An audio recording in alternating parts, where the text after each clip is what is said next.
Honeni Elohim, Honeni Elohim, Kehasdeha, Krov Rekameka Meke Feshai, Hasheva Lasason, Isheha, Hasheva Lasason.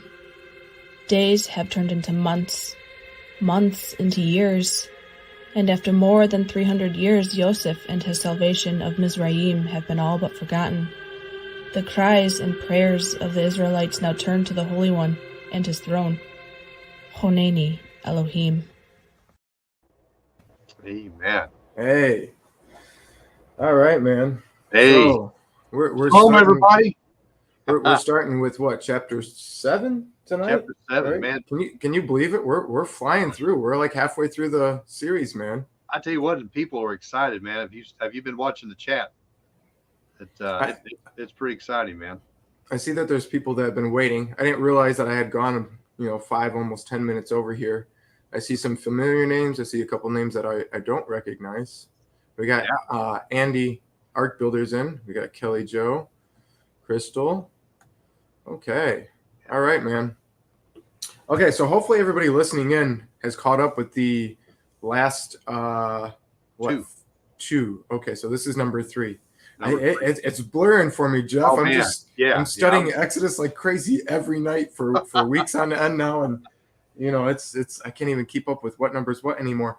Well, tonight it gets interesting tonight. I mean, we start getting into the area where we have a lot of different views, a lot of different moving pieces going on, a lot. So we want to just tell the viewers here that we're going to be presenting a lot of different information. Some of it you may have heard, some of you may have not heard. Some of it may be a little different than what you've heard. So a bunch of different spins on some of the stuff we're going to talk about tonight. And it's designed to really get you thinking on what is actually going on. What is Yah really doing here in the land of Egypt? So I'm excited about tonight. This is some good stuff. Yeah. What are we supposed to view on Moses's view, the Israelites' view, the Pharaoh's view, the Egyptians' view, Yah's perspective, how it applied then, how it applies to us now, and how it applies for the future? I mean, there's so many things to be thinking about and having going through the mind, as we study these 14 chapters. There's a lot, Jeff. Well, Paul said, Brother Shell said, this was all of these things were written down. It doesn't mean they're fabrication, doesn't mean they're fairy tales or myths or stories, but these are actual events that happened. But he said all of these things were written down for our benefit. And so as we're going through this tonight, guys, and we're talking about all these different things, kind of keep that in mind. Keep that in mind. What is Yah trying to tell you? Us, me, right? Us, this is us. I think that's the plural of us. And try to figure out what Yah is trying to really speak to our hearts about. Because again, we're trying to get everybody ready for Pesach, Passover. We're trying to get you prepared for that. And get you in that mindset. And man, this is an incredible journey right here. I'm excited, brother.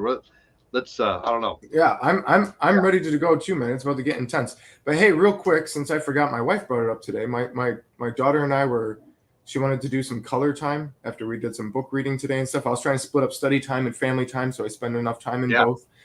And I said, what do you want to color? Because usually she wants us both to try to do the same image, so we get the 2 different takes on the same thing. Yeah. And I go, what do you want to color tonight? And she goes, whatever you're doing your video on tonight. So then I had to go over what I'm doing the video with her tonight, right? So then we're both doing all the images of the gnats and the flies and the lice and then the frogs and the water turning to blood and all that stuff. And you got the staff and whatnot. And my wife says, you haven't brought up people having their youngins do crafts and how many videos, right? And she was like, this would have been a really good series for that. And I thought, we missed the boat on that. And then I thought about it some more, and I said, no, we didn't miss the boat on that. The first 2 videos, there's only 1 or 2 things I could have suggested. But right now, tonight would be the time to start mentioning that. Yeah. So anybody who's listening who has children, and we're not going to be, what's the word? We're not going to discredit, we're not going to be ageist here, right? So if you want to join into whatever, or if your children are, not necessarily what others would call a child, but especially for those who do have children, young children. whether they're listening in or not, because this study is probably more geared towards adults and people who want to study scripture and things like that. But if you've got children in the house, we're going to go ahead and throw it out there tonight, moving forward for the rest of the series. We're going to ask that you start promoting the idea of doing some crafts based on the first 14 chapters of Exodus. So however you want to see fit in your household on that. But if you do these things, we would like you guys to send us pictures, whether it's through Facebook or however you can get it to us. And if you do that at the end of the series, I will showcase with permission. If you send it to us, I'm going to assume, unless you say otherwise, don't show this picture, then I won't do that. But I mean, from ages 3 to 6 of just coloring things and making maybe little origami frogs and things, right? To maybe you guys go and make your own walking staffs and you put the name of your family tribe with the leader on it and things like that. I mean, however you guys want to do it, if you do some crafts to build the family activity and to encourage talking about Passover and the Exodus and things in your household, we ask that not only you do this, but that you share it with us, and we'll put it in the videos. And maybe we'll even somehow figure out how to connect that to the giveaway. I don't know yet. Hey, listen, just a thought too. There's some folks that have all their kids are grown and all that good stuff like that, or maybe they don't have kids. You okay with opening this up to the kid at heart, and maybe they want to do some kind of art? I'm nudging my wife, Miranda. Maybe she wants to do a painting or something like that. Maybe Yah puts on her heart. So anyway, just some things like that. I think that'd be awesome. Yeah, we've had some submissions before of some individuals that were pretty talented. And, I'm thinking for those who can really draw, maybe think about doing one of those collage drawings where you have like all the 10 plagues going on, or a little bit and piece, kind of like how the thumbnail art that my wife does for these videos tries to get a little element of each. Some big piece of like that. That'd be pretty cool. But anything like that. I thought the walking staff idea was kind of cool. The walking stick, little origami things, anything you guys feel like doing. If you do it, send it to us, get it to us somehow, Facebook, Instagram, whatever. And let us know, and we'll do a little thing of that at the very end of the whole series. Yeah, that's exciting. So I thought I'd get that out before we move forward here. Amen. I think we're going to move a little slower tonight, Jeff. I don't know about you, but I don't have as many notes for tonight. But last night, I felt like we were in a race. I know it, Jeff. I know you're sitting there going, man, he is just pushing and rushing. I know it, Jeff. We both have our things, and I was. And I don't necessarily know that I'm going to be pushing and rushing tonight. I think tonight's a little bit We're doing 2 chapters tonight, right? Just 2. Right. But there's a lot of heaviness. So we're going to be talking about the heart of things. We're also going to be talking about Egyptian deities and things. Yep. And you and I both have some stuff to bring to the table on that. So if you're ready to go, let's just open it up at Exodus 7. Yeah, let's go, man. I'm good for that. Okay, so Exodus 7, starting with verse 1. And Yahovah said to Moshe, "See, I have made thee a god to Pharaoh, and Aharon thy brother shall be thy prophet." Okay.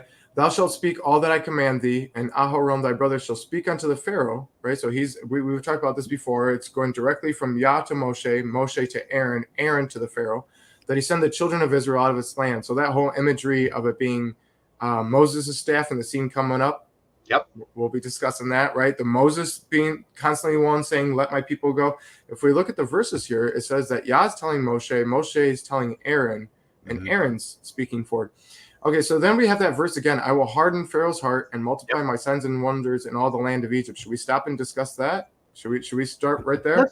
Let's go ahead and start there. I mean, because that's a point of contention. A lot of people are like, "Oh, was it Pharaoh hardening his heart? Was it God, maneuvering his will, because we're supposed to have free will, right? So was God overtaking Pharaoh's will?" So there's a lot of questions on that. Where do you line up on that? So this is you're right. Right. No, that's fine. You can do that, Jeff. I actually, this is a question I enjoy answering. Yeah. And people live or other ways may not always agree, but this is my perspective. This is thus thinketh Ian, right? Thus thinketh Ian. All right. So you get asked, because I've hinted before in the last video and possibly even in the first video that there's some verses that says that Yah will harden Pharaoh's heart, and then you've got verses that says that Pharaoh hardened his own heart. Right. So when I get asked, was it Pharaoh hardening his own heart or was it Yah? I say yes. I say it was both. But when we start looking at the actual breaking down of the Hebrew, and I'm not a Hebrew expert, so I turn to the Hebrew experts and then I share what they tell me from what I can discern on whether or not it seems that they're accurate. from what I can tell, when you look at the actual Hebrew phrasing there, where it says that Yah hardened the heart of Pharaoh, which isn't in every verse that talks about this, it's certain verses, but in those certain verses, if you break it down to the Hebrew, apparently the Hebrew experts say that it actually says that Yah allows his heart to be hardened. So that is not the same thing as Yah controlling it. Now, you've got sections of scripture here to consider, right? What is it, like Romans 9? Yeah. And then I would connect that with, I think, Jeremiah 18. I think I have that in my notes somewhere. I was going to do it for the last video. But in Romans 9, you have that whole... I'm super glad that you brought that out about it. It's a permissive thing that's going on. And because that is exactly what's going on in the Hebrew. I thought I was going to get you with a zinger there, but I didn't. So that's why you turned the table. See, anybody who's new to the show or hasn't watched this enough, a nice little thing to pay attention to is Jeff and I don't share notes. We rarely tell each other what we're bringing into the video. We just tell each other what chapters we're going to discuss, and then we both try to throw the other one off. Yeah. Saying, hey, I got a revelation that I think is going to throw you off, and then we like to try to see if we can catch the other one. And how many times, brother, do each one of us just pop in with what the other one already? That's pretty good. But it is a permissive form of hardening the heart. And so what I see there, brother, is that I see that they have Yah allows these things to come around, and I think he really just kind of he allows this this hardening to go on. Just like we can pray and ask the Father to, well, I pray that you get through to someone's heart. We can pray things like that, but that doesn't necessarily mean that God is going to go and override their will. He will make the circumstances around that person's life favorable. Can we say favorable to being to a certain direction? One of the prayers of the Aaronic blessing is that he will cause his face to shine upon us, and that word there is where we get let's talk about his favor coming upon us. And so it's an area of that Yah puts around us that we have the ability to come in and be blessed. So here the same thing, Father is giving him some, I guess, favor, if you will, towards a hard heart, and so I think that's really good. So Yeah. So this is what I'm seeing. Okay, so let's go to Romans 9. Since we're going to go slower tonight, I think you're going to be more comfortable, Jeff.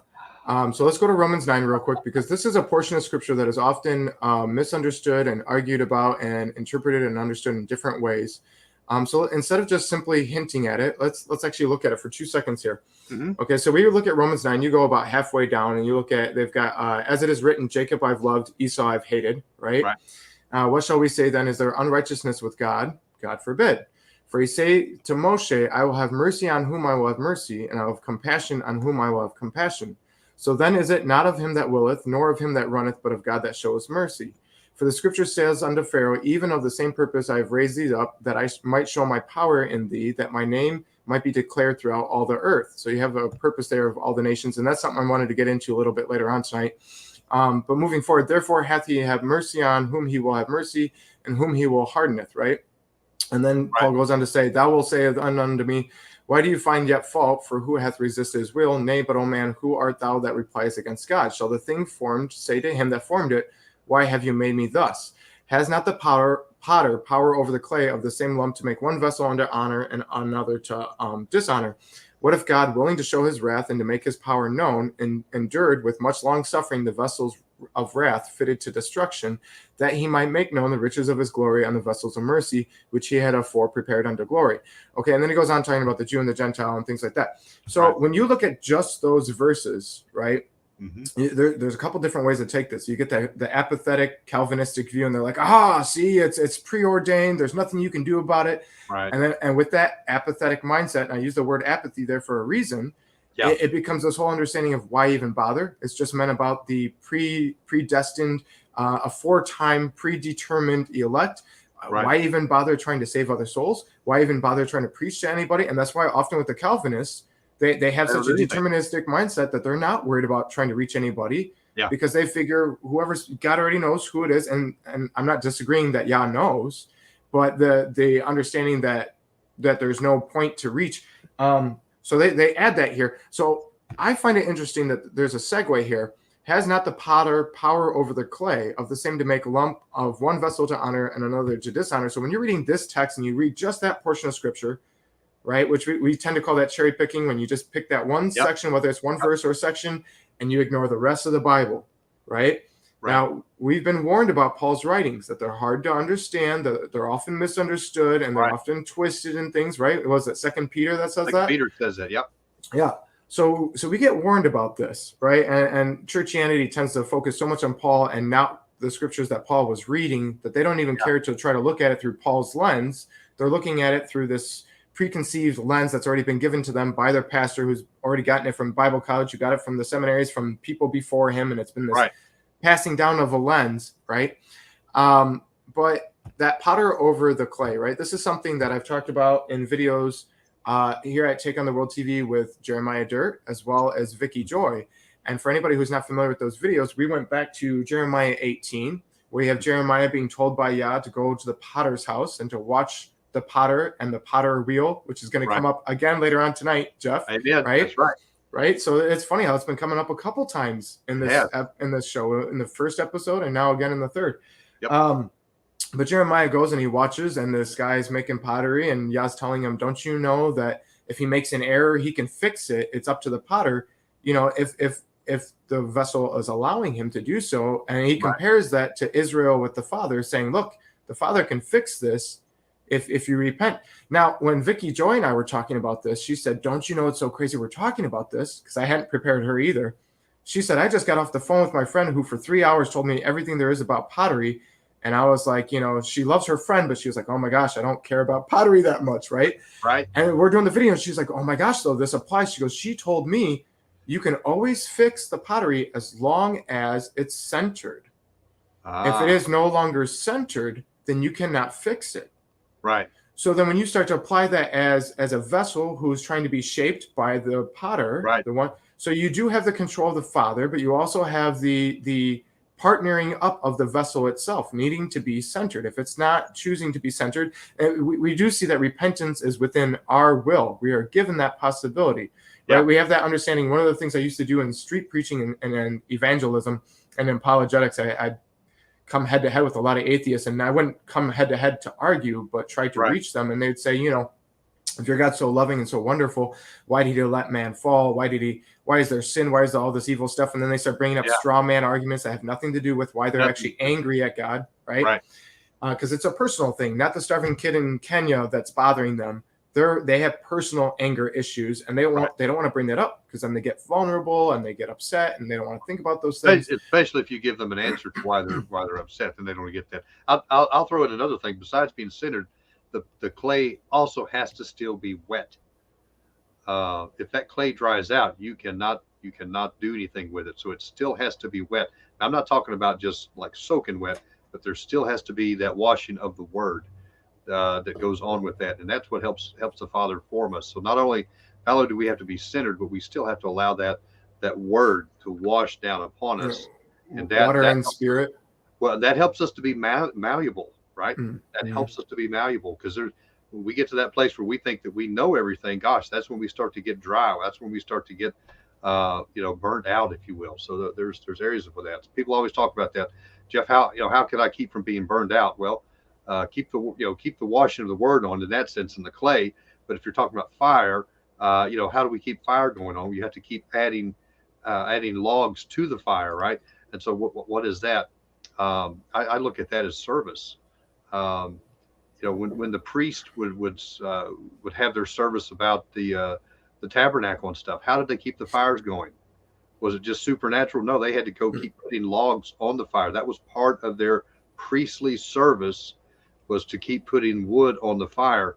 And so I'll tell people all the time, if you feel like you're getting burned out, that's because you have stopped putting logs on the fire, and you've been trying to go off of yesterday's fire instead of what have you put on the fire? What have you put on today in your fire? So that's just a little tidbit there. Yeah. No, that's good stuff. Yeah. So my answer to the atheist, right? Yeah. God is love. God is true love. God desires love. Yeah. You can't receive love unless there is an option. You have to be able to choose to love the other. Otherwise, it's not an option. It's forced, right? So Right. thus the allowing of the fall of man.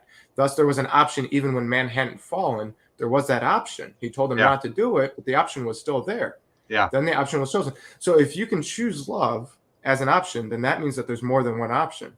Otherwise, it's not an option. So you have to have more than one option. So if you have something as an option other than love, then it would have to be literally that, something other than love, something evil, something not holy, something not pure, something that is Yeah. not love. So there's purposes and reasons behind this is what I'm getting at. But as it seems to me, when you look at the context of all of the scriptures, when it talks about, yes, you have the preordained verses, but you also have the, choose Free to will. repent you this day. Yeah. You can't choose one of those verses and ignore the other and think you have a whole biblical view. Yeah. You have to consider all these verses, and then you have to either say, okay, I'm picking the ones that seem right to me, and I'm going to kick out the others. I'm going to say those are errors. You can either choose that, which, a lot of people do, but think about what's being done and said there. Yeah, with the president, when you start trying to rip scripture out, man, you're doing it. Miranda and I talk about this quite often. Predestination. We talk about, how Yah lives outside of time, so He can see every choice that we make, positive or negative, in everything, and how that affects everything, and yet He still sees it what we're doing at the end, and that's a tough thing to kind of wrap your head around. Mm-hmm. Every choice, everything that we've gone on in our life, and then we tack on this part of scripture here. God hardening Pharaoh's heart, or allowing his heart to be hardened, or right. all of these things. So how does that play in? And right, well, you're having that choosing. You have that verse there that shows that Yah was doing it for the glorification and the honor of Yah, which He has every right to do. Right. So you get a couple different ways of looking at this. You can say, okay, it seems that Yah chose Pharaoh to be that bad guy to glorify God. Which, if that was the case, I don't believe that that's what's being said here. But if that was the case, who are we to say otherwise? Who are we to say what Yah can and can't do, what is righteous, what is not righteous, what is just, what is not just? We can't. We cannot compare to the king on the throne. We cannot. Whatever He decides, we know that He has what's best. And Jeff, I'm going to say something people don't like when I say this. Yeah. But even if Yah wasn't, which obviously He is pure, holy, 100% righteous, but let's say He wasn't, okay? Yeah. Dangerous hypothetical, but this is just for a hypothetical. Even if He wasn't, He's still the God. God, yeah. So, I mean, if anything, we should be appreciative that even though we don't always fully comprehend, that He is 100% love, pure, and holy. Because if He wasn't, He would still be God, and there's nothing you can do about that. There's no entity that can then, So I mean, we got the best of all the best here. He is the one that's in charge, and He's in love and holy and pure. Okay, so I would say, much like how. Was it Kelly or was it Karen? It was Karen. The word harden there is actually talking about strengthening. So you have that whole analogy of like clay or mud versus wax, right? You put them under heat, and they have two different things. One gets stronger and harder, and then the other one melts, right? Yeah. So you have this choice, this option, right? And remember back to what we talked about last night. The first initial request wasn't even to let them all go. It was requesting a 3 days journey for a sacrifice and a feast, because there's verses talking about both. So both of them were being part of the request. It was a 3 days journey. We weren't given a time period of how long they'd be gone in total, but that was the initial request. So right away, Yah was testing Pharaoh's heart, right? And He knew which way it was going to go, but He's still giving him the option, right, to choose which way you're going to go with it. Yeah. I sometimes when we've talked about predestination, stuff like this, I look at some people call it Lucifer, Hillel, Enlil, Hasatan. When Yah made him, when He created him, he made him perfect in beauty, perfect in wisdom. He was it, man. But at the same time, even before He made him, Yah already knew that he was going to fall, right? Yeah. Did that shock God? Did that shock Him? Like, oh, wow, what did I just do? None of that shocked Him.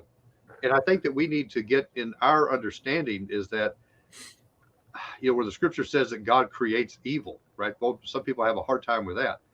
But like you're saying, if He's created the capacity for free will, and He's created the capacity to choose His will, right, which would be good, And then you have the free will capacity to choose not to do his will.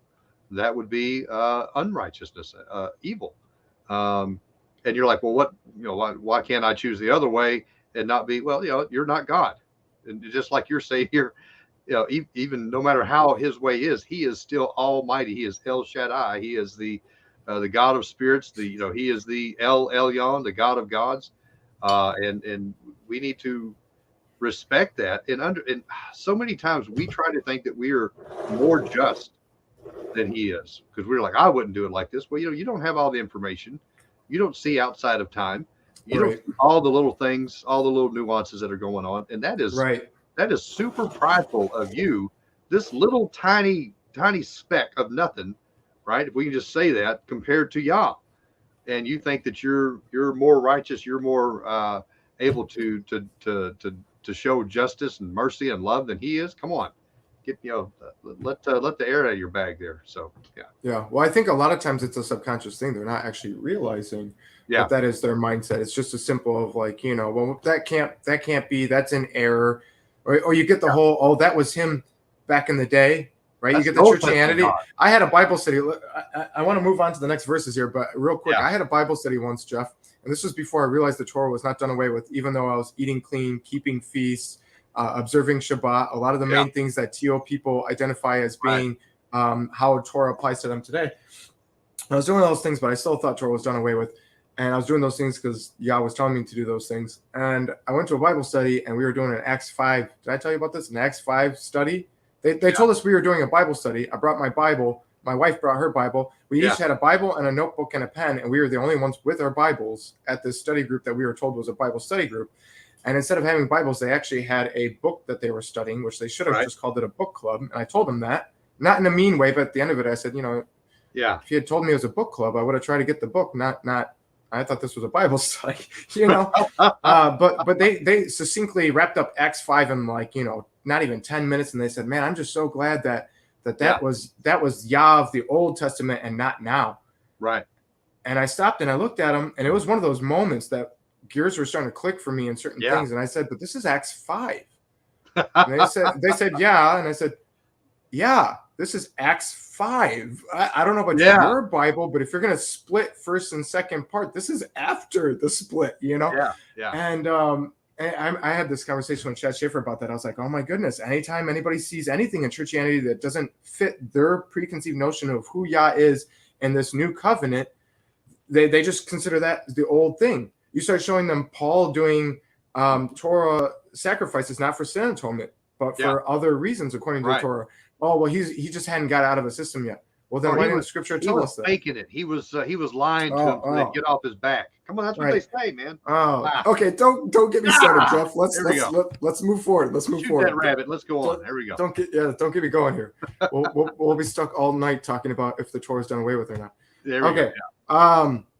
Okay, so I think we covered overall the idea of this understanding that there's a couple different views of seeing it, whether you believe that Yah was purposely fixating his heart to become evil so that he can use it for glorification, or where I think you sit with me on this, that Yah was allowing it to happen and he knew it was going to happen and he had this planned, but he still gave him the option to go either way. So Pharaoh... Can I throw one more thing in there with that? Where we see with King Ahab, and I think it's in 1 Kings, where we see King Ahab, and there's some things going on with him, and God's talking to his council. We're probably going to get into some of that tonight.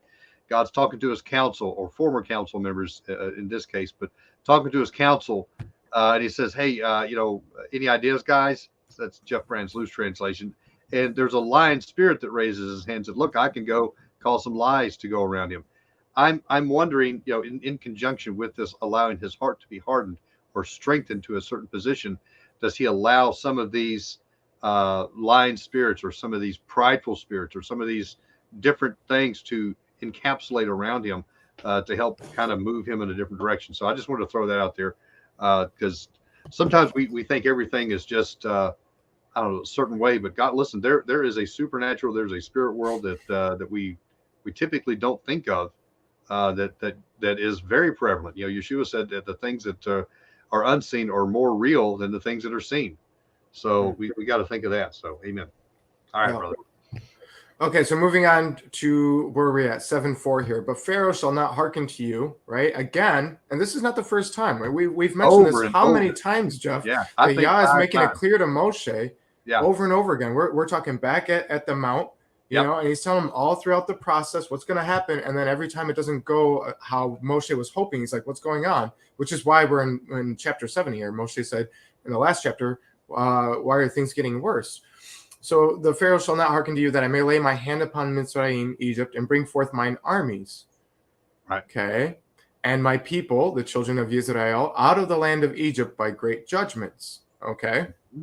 So you've got my armies, my people, my children of Israel. There's some interesting things there.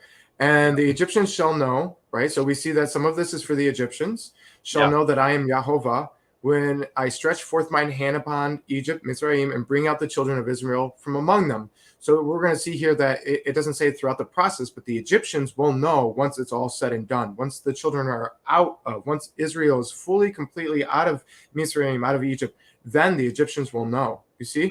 I think it's interesting that the children of Israel believed after they heard the word. All right, they heard the word spoken by Aharon, and they also after the signs that Aharon did according to the word of Moses and according to the word of Yah. Yah told Moses, Moses told Aharon, and then boom, that they go through this. That's when they believed. That's when they worshipped. And then we see all the way for I think chapter 6 and 7, they're going before Pharaoh and not doing the same process which Yah told them to do. Do the word and do the signs and wonders, and then bam, things are going to happen. But you know what? I already know it's not going to happen. Why? Because they didn't follow the pattern. Here we go. We're still in the same deal, and God's telling them go out and do the signs and wonders, and that's where we're finally getting to here is when Moses and Aaron get ready to verse 6. I'm excited about verse 6, but go ahead.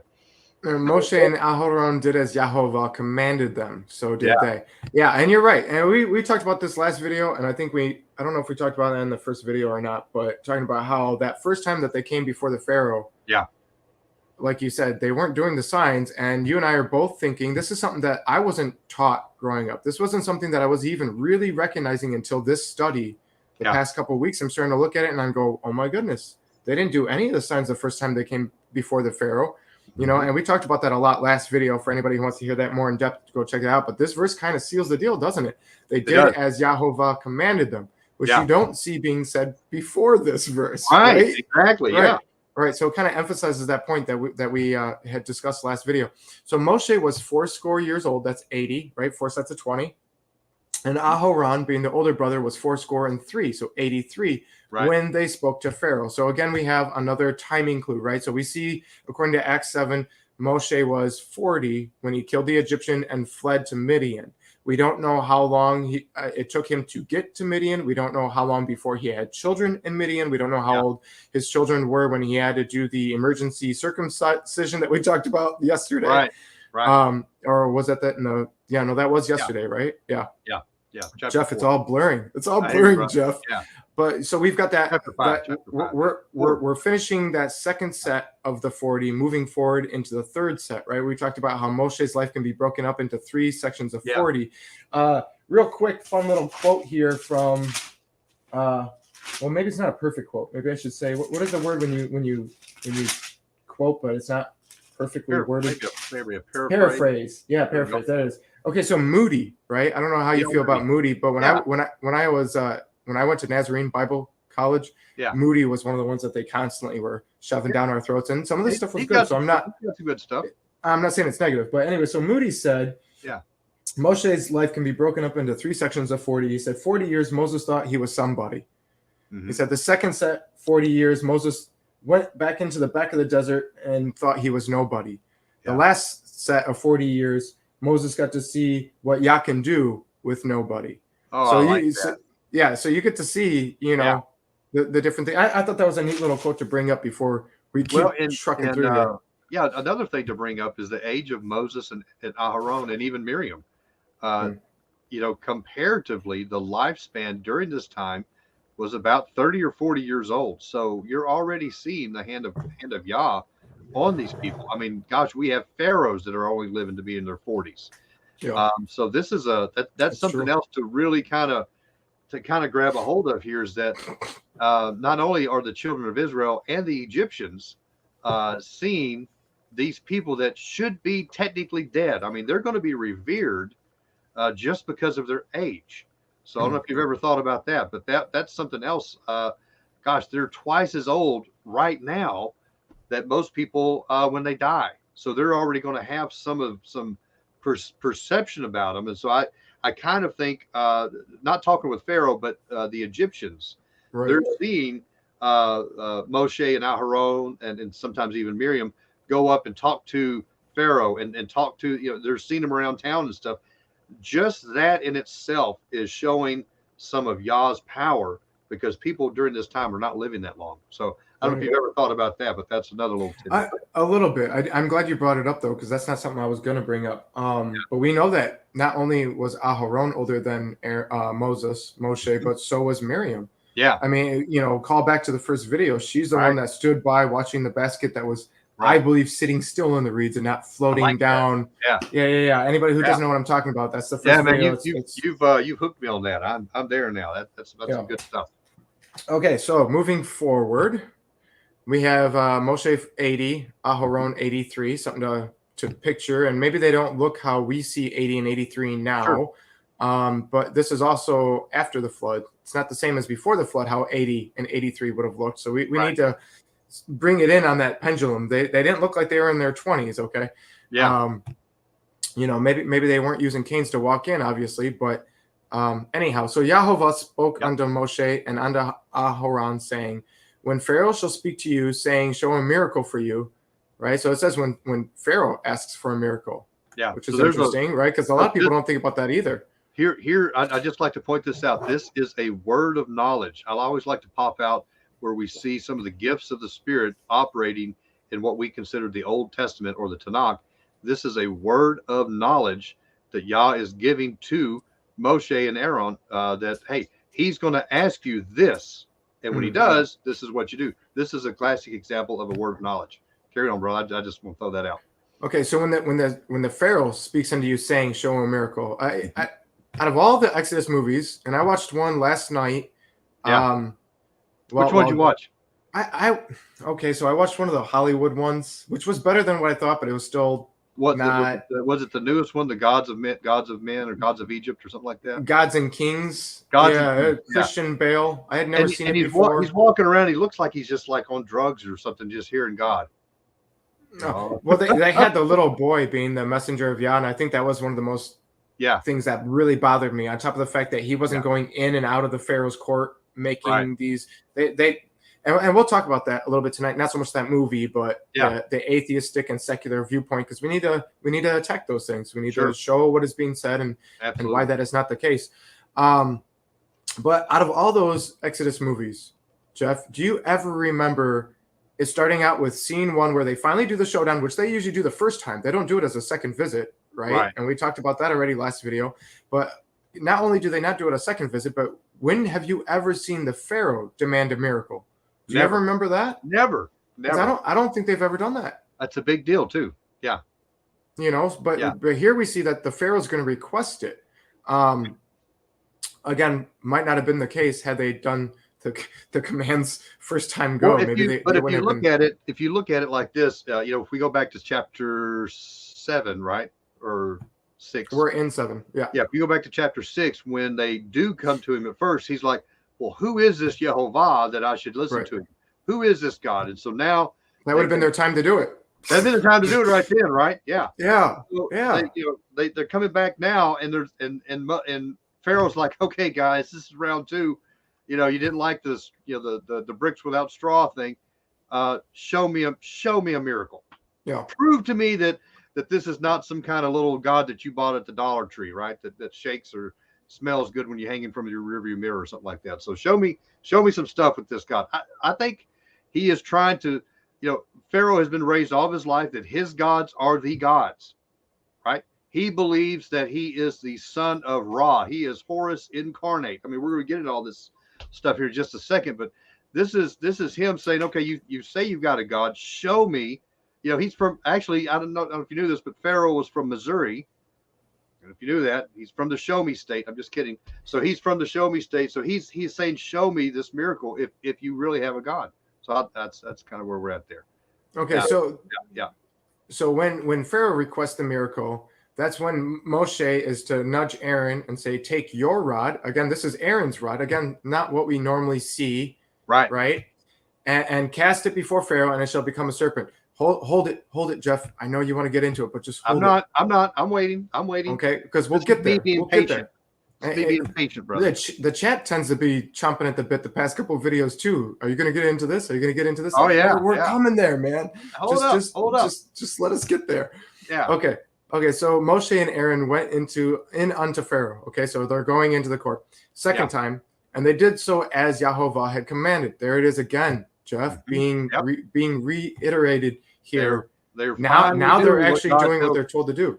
Yeah. It's amazing. I'm just saying. Okay, so Aharon cast down his rod before Pharaoh and before his servants, and it became a serpent. Okay, now we can. It was a verse early, Jeff. I know you were waiting. Okay. So anybody who caught it last video yesterday, go ahead and read. I was saying go ahead and read down to 13, 12 at the end. Well, you can read till go ahead and read till 13. Okay, we just talk about the whole thing. Okay. All right, so Aaron cast down his rod before Pharaoh and before his servants. See, it's not just Pharaoh. He's got his magicians there. He's got his wise men, his sorcerers, his servants. It's a bit of a crowd.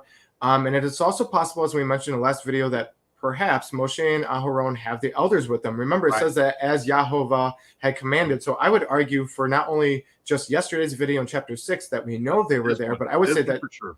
That this one as well. So we have at least the first two visits. Moving forward, we're going to have to look at the text and see, but I would say at least in these two, we can definitely say the elders were present. So Aharon cast down his rod, not Moshe, before Pharaoh and before his servants, and it became a serpent. Then Pharaoh also called the wise men and the sorcerers, now the magicians of Mizraim, and they also did in like manner with their enchantments. For they cast down every man his rod, and they became serpents, but Aaron's rod swallowed up their rods, and he hardened Pharaoh's heart, and he hearkened not unto them, as Yahovah had said. Okay, so before we get into the stuff that might be new for some people, and for the rest of the chats, like, okay, we already know.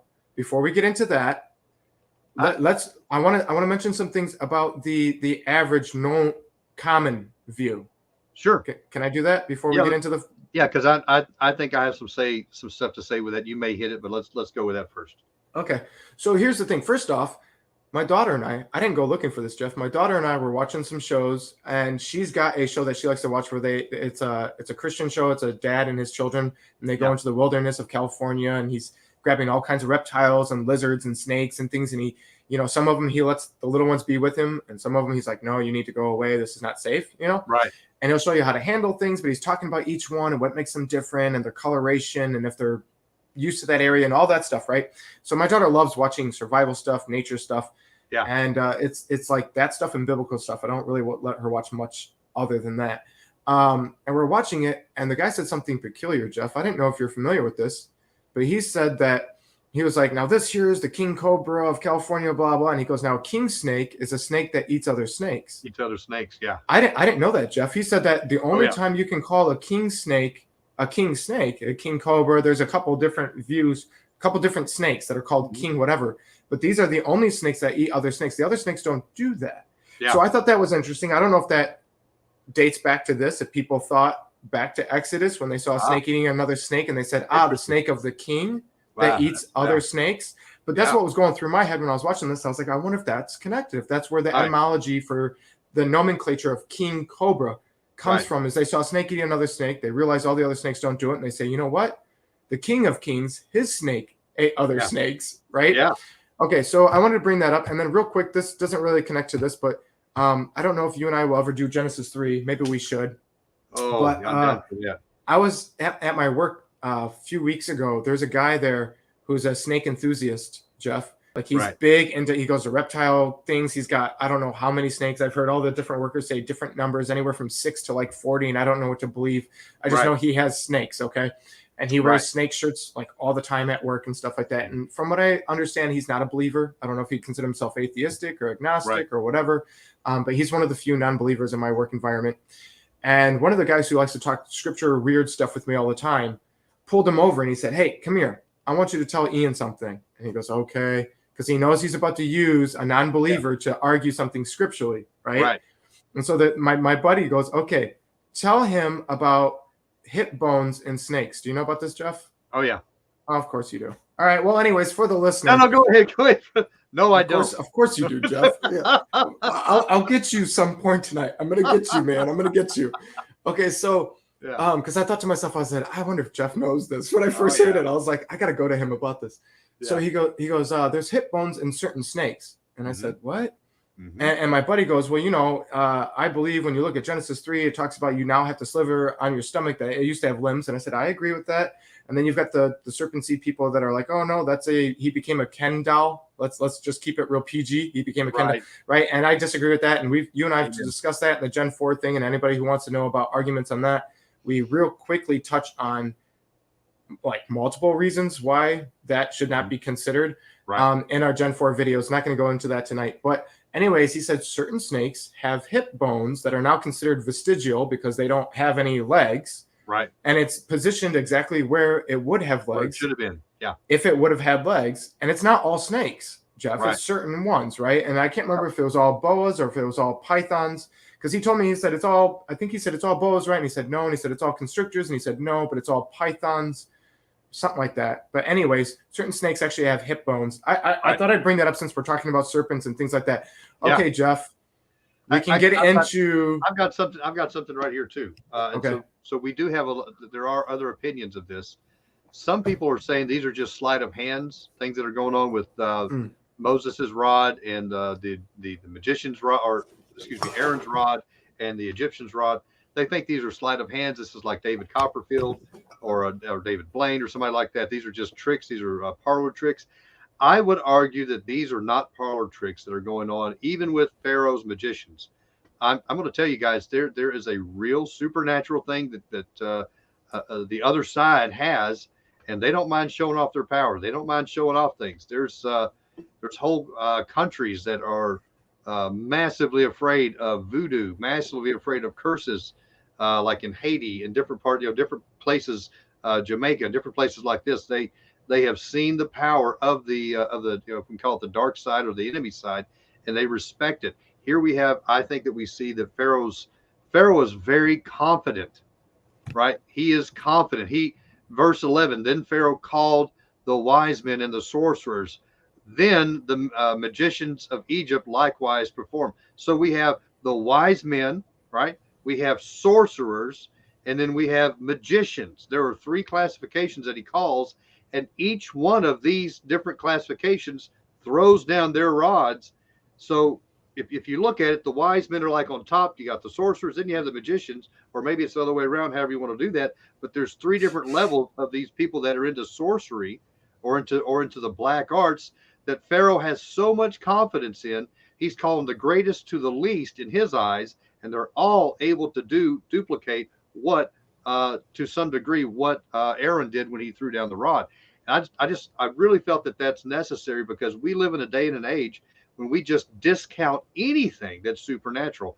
Yeah. Something supernatural, not only of Yah is going on here, but something supernatural of the enemy is going on. When we look at the, go ahead. No, I'll let you finish, Jeff. Yeah. So when we look at, let's kick it up, a few thousand years to the book of Acts, when we see the 7 sons of Sceva going into, they've been watching Paul and different people cast out demons. They're like, man, this is pretty cool. We could probably make a buck off of this, right? That's Jeff Rand's loose translation. They go in, they're like, they're going to cast this demon out. This demon says, Yeshua I know, Paul I know, but who the heck are you? And this one little guy beats the snot out of these 7 priestly sons of Sceva, and not Sceva. It's not Rob Skeba's family tree, but anyway, but they beat him up, and the Bible says they come out bloody and bruised and naked. And so this is one guy supernaturally imbued with demonic power, supernatural demonic power.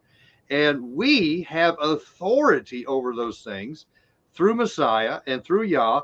But again, there's this image today that none of that exists. That's all fairy tales. But listen, That is a lie. Can we just say that that is a lie? We have a supernatural book. We have a supernatural God that is not on vacation, and we also have a supernatural enemy. And we're going to see some of that tonight with what we're going through. So here's the thing, Jeff. Usually there's two schools of thought on this, right? And you're hitting on the one, and you and I both lean on it being black magic and things like that. Right. But I want to be fair to the listener. I know of a few people that are going to be listening in, and I can think of one in particular who's possibly rolling their eyes at us talking about that, and that's okay. We're not going to sit there and need anybody to agree with us on anything. You and I are discussing this, how we see it, what we have to share. It's up to them to chew the meat, spit the bones as they feel they can discern on their relationship with Yah and how it helps their walk in their studies.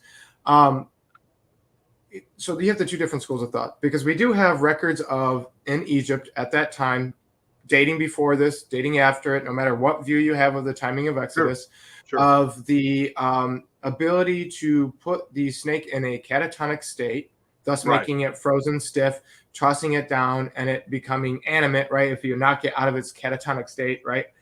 So there is records of that. So there are those who look to that as their academic support backing of their understanding of saying, look, it's not black magic, this is fake tricks. And maybe they don't think that Yah's version is fake tricks, that Moshe's rod is fake tricks, because usually if you think the rod of Aharon is a fake trick, then you're throwing the whole Bible out anyhow. Yeah, you've got other issues. Your view on this whole thing, at this point, you don't even want to talk about the Reed or Red Sea, however you view it. Right. None of that matters, But for the believer who's not comfortable with black magic and sorcery and thinks of this just smoke and mirrors, if you will, David Copperfield on low levels, which you and I might have we might even differ on that a little bit, right? In terms of, is Copperfield's all just smoke and mirrors? But that's beside the point. Right. But you do have that. You have that one school of thought that it was just at the very least, that the magicians and things were doing a trick of the hand, sleight of hand. Let me say something to that too. I don't want to say that there's none of those type of shenanigans ever going on. We know that the Catholic Church manipulated statues during the Dark Ages to help people give more money to the church. They would be behind the scenes pulling levers, hitting a button, doing things. And there are shenanigans like that we have documented. But here I really see this is a supernatural showdown because these, I don't know, I just. Well, here's the thing, Jeff. Here's the thing. If it was snakes, right? There's a possibility of the catatonic state, and there is that argument. Could. But now we get to talk about, what if it weren't snakes? What if they weren't snakes? Because if it weren't snakes, then the Magi, the sorcerers, what we're about to talk about, you can't put in a catatonic state and just throw down from a rod. That would involve sorcery and black magic. Okay, so let's dig into it. We made a hint of it last video. I held the reins on the chat. I held the reins on Jeff. I said, no, wait, we have to wait until we do next video. Right. But in the last video, okay, so when you look at Moshe at the burning bush, okay, the bush that's on fire but not being consumed, okay, we're gonna take our time on this just a little bit here. Yep. I'm scrolling forward here looking for the actual verse. It's talking about the I am that I am. Where's the verse where he throws down his staff? Chapter. Oh, you know what? I think it's in 4 because we talked about it yesterday. Remember, what is in your hand? Oh, that's right. Okay, so 4 verse 3. If you look at that in the Hebrew, he throws down his rod or trident, as we talked about last video, and it became a serpent. Okay, so the word there is nakash. In Exodus 4 verse 3, it's nakash. Nakash means snake, serpent. There's no other way to translate that. You can't get anything other than snake or serpent from 4 verse 3. Okay, and that was Moshe's rod. But now, not saying that it's because of the different rod. I'm not saying that, but I'm just trying to get details here for anybody who likes details. Right. Okay, so when we look at Exodus 7, and it says Aharon cast down his rod, his tribe, his staff, right? Possibly representing the Levites there in the Levitical priesthood to come, it becomes a tanim. It's not the word nakash.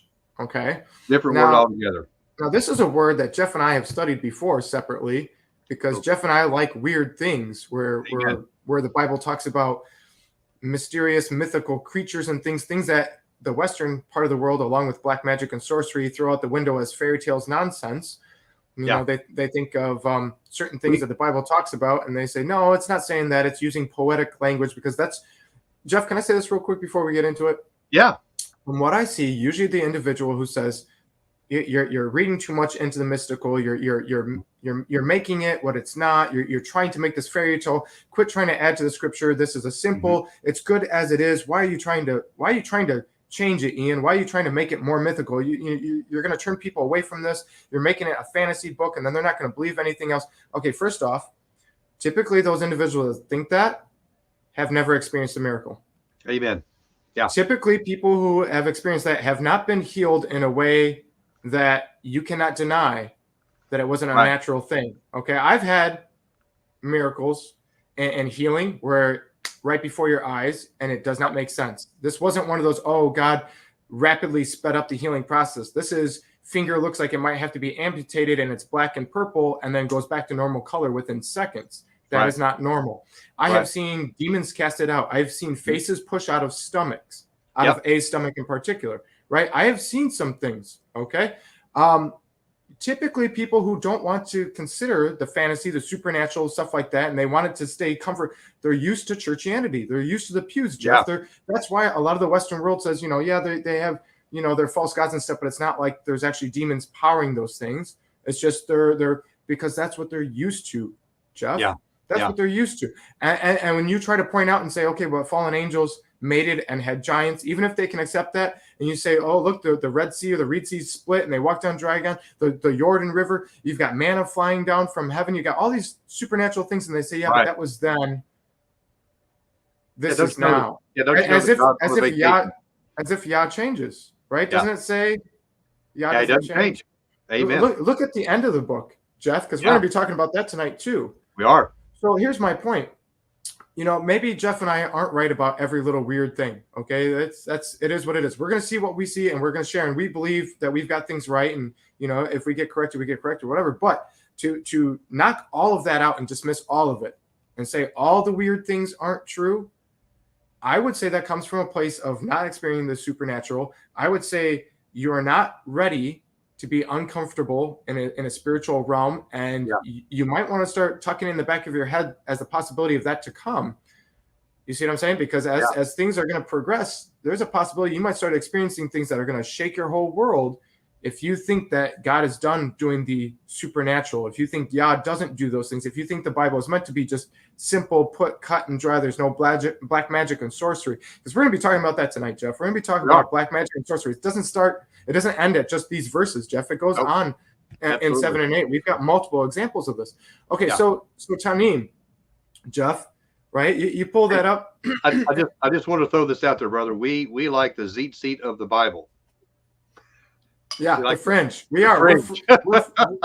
We're fringe pop, aren't we? Whose show is that? I don't know. You don't know? There's a show called Fringe Pop. Okay. I always forget whose it is. Nice. But yeah, that's you and I, man. We're Fringe Pop all the way. Yeah.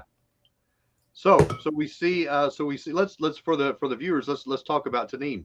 What's the first time that we see this in the Bible is back in Genesis, during the creation when Yah is creating the animals that are in the oceans, in the seas. And Ian likes weird things. Amen. So, but you know, God is creating this, and it says the Tanim. Most of the time you see in like some of the newer translations, you see whales, giant fish, all that kind of stuff. But this is literally talking about sea monsters, and more specifically, dragon. That's the word dragon. Go ahead. Yeah, because if you look at it, because it's the Septuagint that straight up says it, right? And I was watching Greg Widener because he did a video on this. If you guys aren't familiar with Greg Widener, I love the man. I love his stuff. I don't think I've ever met him personally, but I got a lot of love for Greg Widener. And he talks about this. He did a short video talking about this and a few other things, and he said dragon because that's how the Septuagint pronounces it, but it's a dragon. It's a dragon, right? It's a dragon. The Septuagint outright says Aharon threw down his staff and it became a dragon. That's what the Septuagint says. Right. And guys, listen. This is can I get into why this kind of freaks Pharaoh out a little bit when we see this? Is that okay to hit this right Jeff, here, or do you want to hit the other? We're having fun tonight. We'll go through a few things. Let's do it. So, so just briefly, I don't want to do. They do fringe pop. I love it. That's what it's called. Fringe pop is Heiser and Judd Burton. That would make sense because both of those guys are into very fringe topics. Oh yeah, I love Dr. Heiser and Judd Burton, and be praying for both of those guys. They're going through some stuff right now. Anyway, so when we see Pharaoh, who is Pharaoh in their culture, in their religion, okay, which they hold very dear to them, so dear that they'll kill people to be with them in the tomb so that they'll have servants in the afterlife. I want to kind of really, and people will volunteer for this, to be, to go die. Well, Jeff, you have, I got coffee grains in my throat. There's volunteers and then there's volunteers. I'm just saying, Jeff, from what I remember looking through Egyptian stuff, you've got the guy who volunteered and then you've got the guy who Epsteined, right? He volunteered. Right, yeah. He was volunteered. Right. So, Epstein didn't kill himself. Okay, so here we go. Here we go. Pharaoh, their major deity was Ra, the sun god. Okay, this is the god that helped bring up the sun, or that helped corral the sun and all this. He's the sun god. This is their major deity. Okay. Pharaoh is the incarnation of Horus, okay, which is the son of Pharaoh. So literally every Pharaoh is the incarnation of Horus, or he is a god. Everybody cool with that? So that's why Pharaoh thinks he's a god. He thinks he is the son of Ra. So when Aaron throws down his staff and it becomes a dragon, all right, what's the imagery that we have here? The imagery we have here is a god called Apep. All right, are you familiar with Apep? Yeah. This is the god that is shown as a giant snake or a dragon, and this is the main enemy of Ra. This is the dude that does battle with Ra all the time. So like I think it was actually kind of portrayed in a good way in the movie that you watched with Gods of Man. Was that the one where they're showing that going up and where Ra's fighting this dragon on his ship up in the clouds? I don't know. There's one movie like that. Maybe that was Jupiter Descending or something like that. I don't remember. But there's a movie that kind of depicts that, and it does it pretty well. And that Ra is actually fighting this dragon. So here, again, setting up the scene, Moshe and Aharon come in, probably with the elders. They throw down this staff, or Aaron throws down his staff. It becomes a dragon. Pharaoh's like, whoa, that is my main enemy. That's the one that fights against Ra. Okay, we'll show you this Yehovah God. You're going to try to take sides with this Apep out. We're going to throw down our rods. And so when they throw down their rods, he's like, man, we won. Look, we've got all these snakes against this one dragon. It's the same word here, Jeff. Oh, yeah. When it says they cast down every rod and they became serpents, that word there is tanim as well. So they've got all their dragons as well, right? Right. Whatever Aharon's staff turned into, whether you want to believe it's a snake or a dragon or a crocodile, whatever it was, they had as well. Turned into the same thing. And then when Aaron's rod begins to eat their other rods, this is a huge thing. This is the start of the judgments, is what I like to call against the gods, because here it is. Okay, you've got your God, we've got our God. Bam, let's robo-blocks them. Fight them against each other, and Pharaoh doesn't come out on top. So I think that's important to kind of look at, and then look at with the rest of the scripture on this. This is kind of freaking him out, even though he hardens his heart. It's like, wow, what is going on?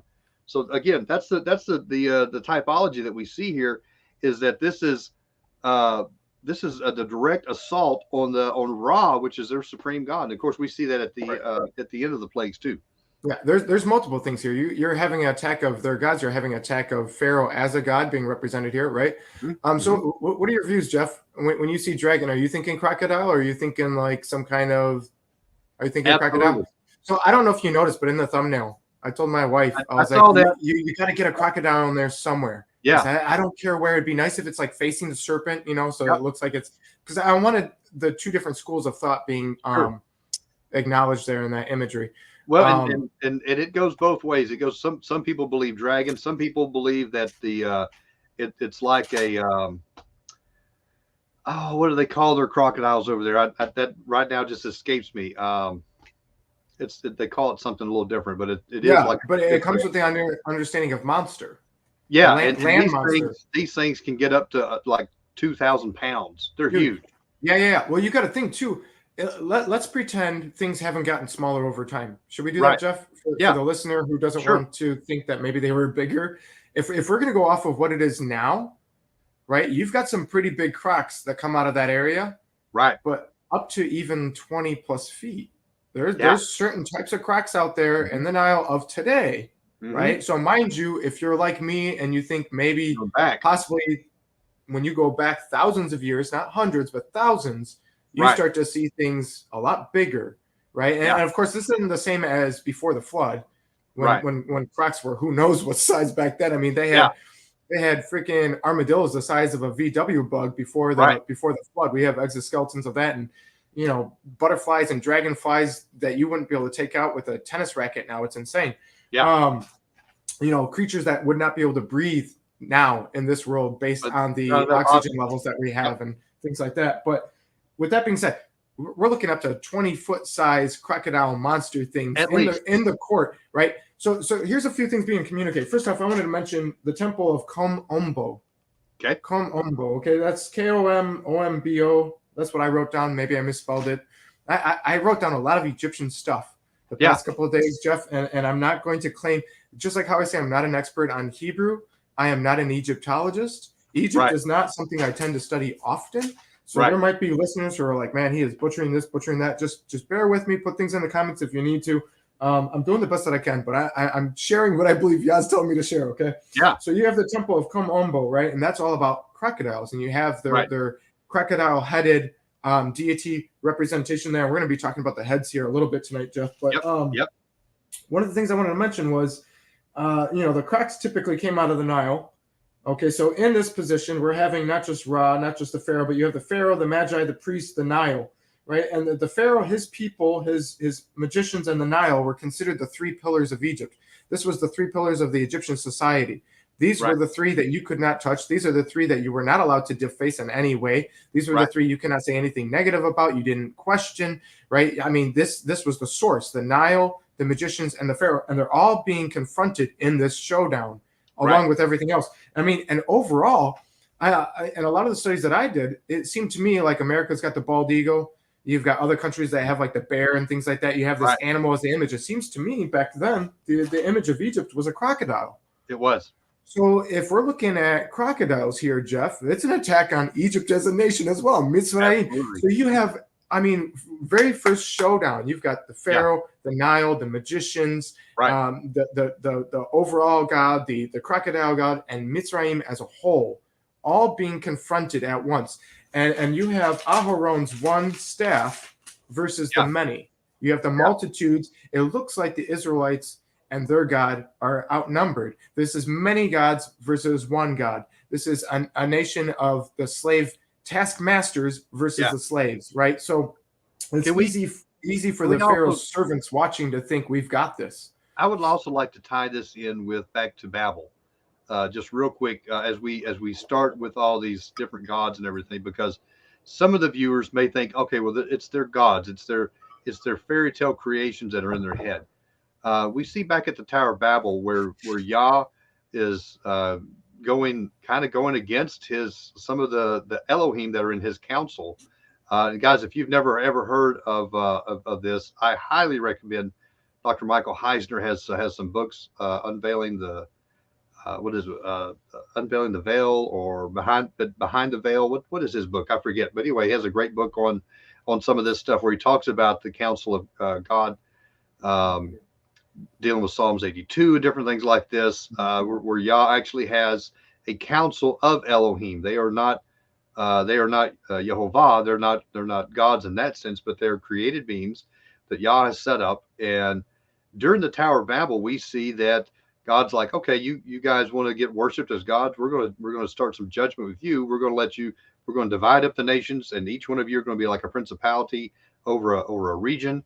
And he sets these things up. And here I see that there's a group of these Elohim that have shown themselves. Maybe we can talk about that a little bit with the heads and all that stuff. Mhm. But I think these are actual beings, some form of Elohim, or perhaps even some sort of Nephilim could be. I mean, because there's two different trains of thought. Maybe these were Nephilim. Maybe these were human hybrid beings and things like, yeah, Reversing Hermon. Yeah, that's a good book too. So two different trains of thought here. Maybe these were some Elohim from the fallen council, or maybe these were Nephilim that were human hybrid creations, and we can look at that in a minute. But whichever way it was, these were actual beings that were either alive or still alive in the spirit, and they're going through and they're influencing these things. So these are actual judgments that Yah is doing on the nation. So every one of these things that go on, this is not only is it Moshe and Aaron going up against Pharaoh, it is Yahovah going up against these false deities, these false gods, and he is bringing judgment not only to the land of Egypt, but also to the principalities behind the powers of Egypt. And I think that's real important for us to bring out. Yeah. And listen, let's bring it into today.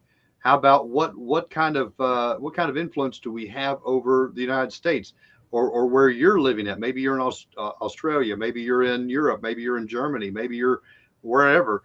What kind of thing is going on? What kind of judgment is going on with the principalities that are behind the powers where you're at? And how much more important for it is us to cry out to Yah, just like the children of Israel. Man, if we don't pray, is God going to do anything? We should be praying on a daily basis. Go ahead. Before Aaron and Moses, before Aharon and Moshe went in there and actually started confronting Pharaoh, it says that they bowed their heads and worshipped. This is after they had done their cries, their crying out in prayers and things like that. And if we're looking at today, and a lot of the things that I think you're hinting at, right? And I know you mentioned country names because we have viewers that have been saying that they're from Germany and Australia and stuff like that. But interestingly enough, those countries have some very interesting things going on as well. Absolutely. So you've got a couple layers there, Jeff, that I know you're not unaware of, that you knew what you were saying there. Absolutely. But, when we're starting to look at today's modern application of that situation, trying to figure out where we're at, as it seems to me, the body's been crying out and praying on those things that you're hinting at for a couple years now. So, I mean, perhaps we're at the point where either worship is lacking or the heeding of the instructions and the commanding, as we see of Moshe and Aharon when they first go in. You know, when you see the butting up against the system and the governments and there's, trying to attack certain buzzwords that we're not going to use tonight on certain issues and things, and looking for exemptions and passes and understanding, and the masses that are against it don't want to hear it and they think it's nonsense and stuff like that. If we're not following the commandments, if we're not following what we're being commanded to do, and I don't just mean the 10 commandments, I don't just mean the Torah, I mean instructions of Yah that we're given even individually. You may be that rhema word of God. What is God speaking to you to do? Not just the written word. Amen. I agree with that. If we're not doing those things, I mean, Moshe and Aharon went in and they said, "Let my people go," but they didn't do the signs like they were told to do. And there's a couple things they didn't do there. So I mean, look what happened. The work got harder. So we need to consider those things when we're looking at what we are right now, and we say, where is God in all this? We've been crying out, we've been worshiping, we've been trying to voice things and be ambassadors. Well, there's some things we need to consider. Have you been praying through? Have you been worshiping? Okay, Amen. Then are you commanding and heeding the instructions? Amen. Are you boldly going before the throne of the principalities and stating what you're told to state, or are you standing outside twiddling your thumbs and picking apart what you were told to say and do and choosing, or maybe you're giving yourself instructions based on what you think God would want you to say, and you're not even Moshe or Aharon. You're not supposed to be there. Maybe you're supposed to be the elder that stays quiet, but either way, you should know your role based on your relationship with the Father. And I think that's some things that we need to consider if we're going to try to apply it to today, Jeff. Amen. No, that's good. Yeah, maybe you're maybe God has spoken to your heart, and you're being like Moses. Hey, send somebody else. Get out of here, God. I mean, those are options too. So I think that's important as we go through this. Not only is this a good study for us to look and see what happened, but again, Paul said these things were written for our benefit. So let's figure out what's going on here. And I just love that. I love this study, man. Um, you know, just like I think of this specific moment right here. I think of Elijah with the 850 prophets of Baal and Asherah. That when he came up against them on Mount Yeah. Carmel, I think of Yeah. this as a showdown, and this is Sure. the start of the showdown, guys. And this one went on for I don't know if we I don't let me ask you this. I tried to put a timeline on this, and I couldn't really get a good timeline on how long this took. A little fuzzy there. Do you think this was? You think this was days? You think this was weeks? Do you think this was For what? months? For the entire episode when Moses first starts going to Pharaoh. Do you have a good timeline? Okay. I have some notes that we Yeah. will be discussing more so in the following videos, but Okay. overall, we are not given, from what I can tell, Same thing. a specific timing. I see that there's certain things where we've shown, 7 days has passed, certain things. We can add up certain timing clues to know that this didn't all happen in 1 week. We know that Right. for sure. Yeah. And I think I can argue that it didn't even happen in a month. Amen. But when it comes to trying to give exact amount of days, Yeah. from what I've studied, maybe Jasher has something, and I don't even if Jasher does, though, I don't know if I would accept that as 100% accurate. Right. From what I can tell in the scriptures, like I said, I think I can definitely say more than a week, and I believe I can say more than a month. And we'll be going through that over the next few videos, but a specific amount of days I don't have. I would be inclined, like Kelly Joe here says, that it would be more than a month. We're looking at multiple months, I believe, which is a good thing to consider, that it wasn't all overnight. I mean, and we have to think about these things, right? And we're going to talk about this in further videos, but the views and the hardening of the hearts and how they're allowing themselves to think to keep going. Yeah. Well, when you have up and down, Mm-hmm. when you have the masses being told, no, right? Multiple, Yeah. no, take it away. No, bring it back. Now take it away. Now bring Yep. it back. Now do this. Okay, now do this twice. Now do this 3 times. Right. Now do it 4 times. Do it 50 times. Whatever. Yeah. And when you've got these rules that are just moving like waters up and down and all these different things, and it's over in a long, extensive period of time, it's easier for the spirit and the flesh to just become weak to the point of just like, okay, whatever you just tell me, I don't even care anymore. And I think that's a little bit of what's going on with Egypt, as not so much in this video, but in further videos, in further chapters, they start to get beaten down to where there's a depression and a weakness and a complacency, like you said. And I think of that, if it's over multiple months, that factors in as well. Okay, so Jeff, maybe this is where I get to bring up something that you didn't get to see, because I'm not ready to move ahead yet. Are you? Okay. Are you ready to move ahead? No, let's have it, man. Hit me. If I had said I was ready to move ahead, would you have said yes? Sure. Well, I'm trying to feel out if you have something else on this, Jeff, because I do. No, I don't really have anything else on this. So maybe I have something new. You may have a zinger for me, brother. You may have. Okay. Again, the live audience is like, oh my gosh, these guys are ridiculous. But I'm trying to get you, man. So I'm going to try to get you here. Okay. So did you look at the word enchantments at all the different times that the magicians are doing things? I did not. I do know that there's secret arts. I think it goes back to them. But Jeff, it's not all the same word. Oh, okay. I didn't know that. Just like the Nakash and Tanim. Right. Okay. There's different words, Jeff. Interesting. Okay, so I wanted to bring that up tonight. Right, okay, because that was something that was new for me doing this study. I was trying to look at enchantments, and I was like, okay, are these snakes that are catatonic state? Are these crocodiles? Is this black magic? Is this sorcery? I'm trying to look at all the different views to reconsider, to see, because every time I rehash through these big studies, I'm like, let's make sure that what I'm remembering from last time I did this study isn't something that I would change my mind on. So I like to look at all the different viewpoints, plus we like to acknowledge all the different viewpoints, right? So I looked at the word enchantments. I use KJV for anybody who's curious. So that mine uses enchantments. Depending on what version you have, might use a different word there, maybe sorceries or something like that. Yeah. So for this specific verse in verse 11 here, it's not always the case, Jeff. Okay. In this specific verse, it's lahat. Okay. Okay. Now get this, Jeff. It means ablaze, and it's referring to enwrapping magic as coverting, and flaming fire, black magic, fire enchantment. Okay. Now, Jeff, fire. Well, it doesn't actually say fire black magic. It just says flaming enchantment, fire and wrapping, Right. and magic. Okay. Yep. Did you know there's only one other place in the Bible that this word is used? I did not. Tell me more. So the only other place in the entire Bible where this word that is used to describe what the magicians and the sorcerers did with their staffs that fought Aharon's staff in this specific instance, right, is also the same word referring to the flaming sword kicking Adam and Eve out of the garden, really? making sure they never come back. That's the Wow. only other time. Flaming magic, flaming and wrapped, fire wrapped magic enchantment.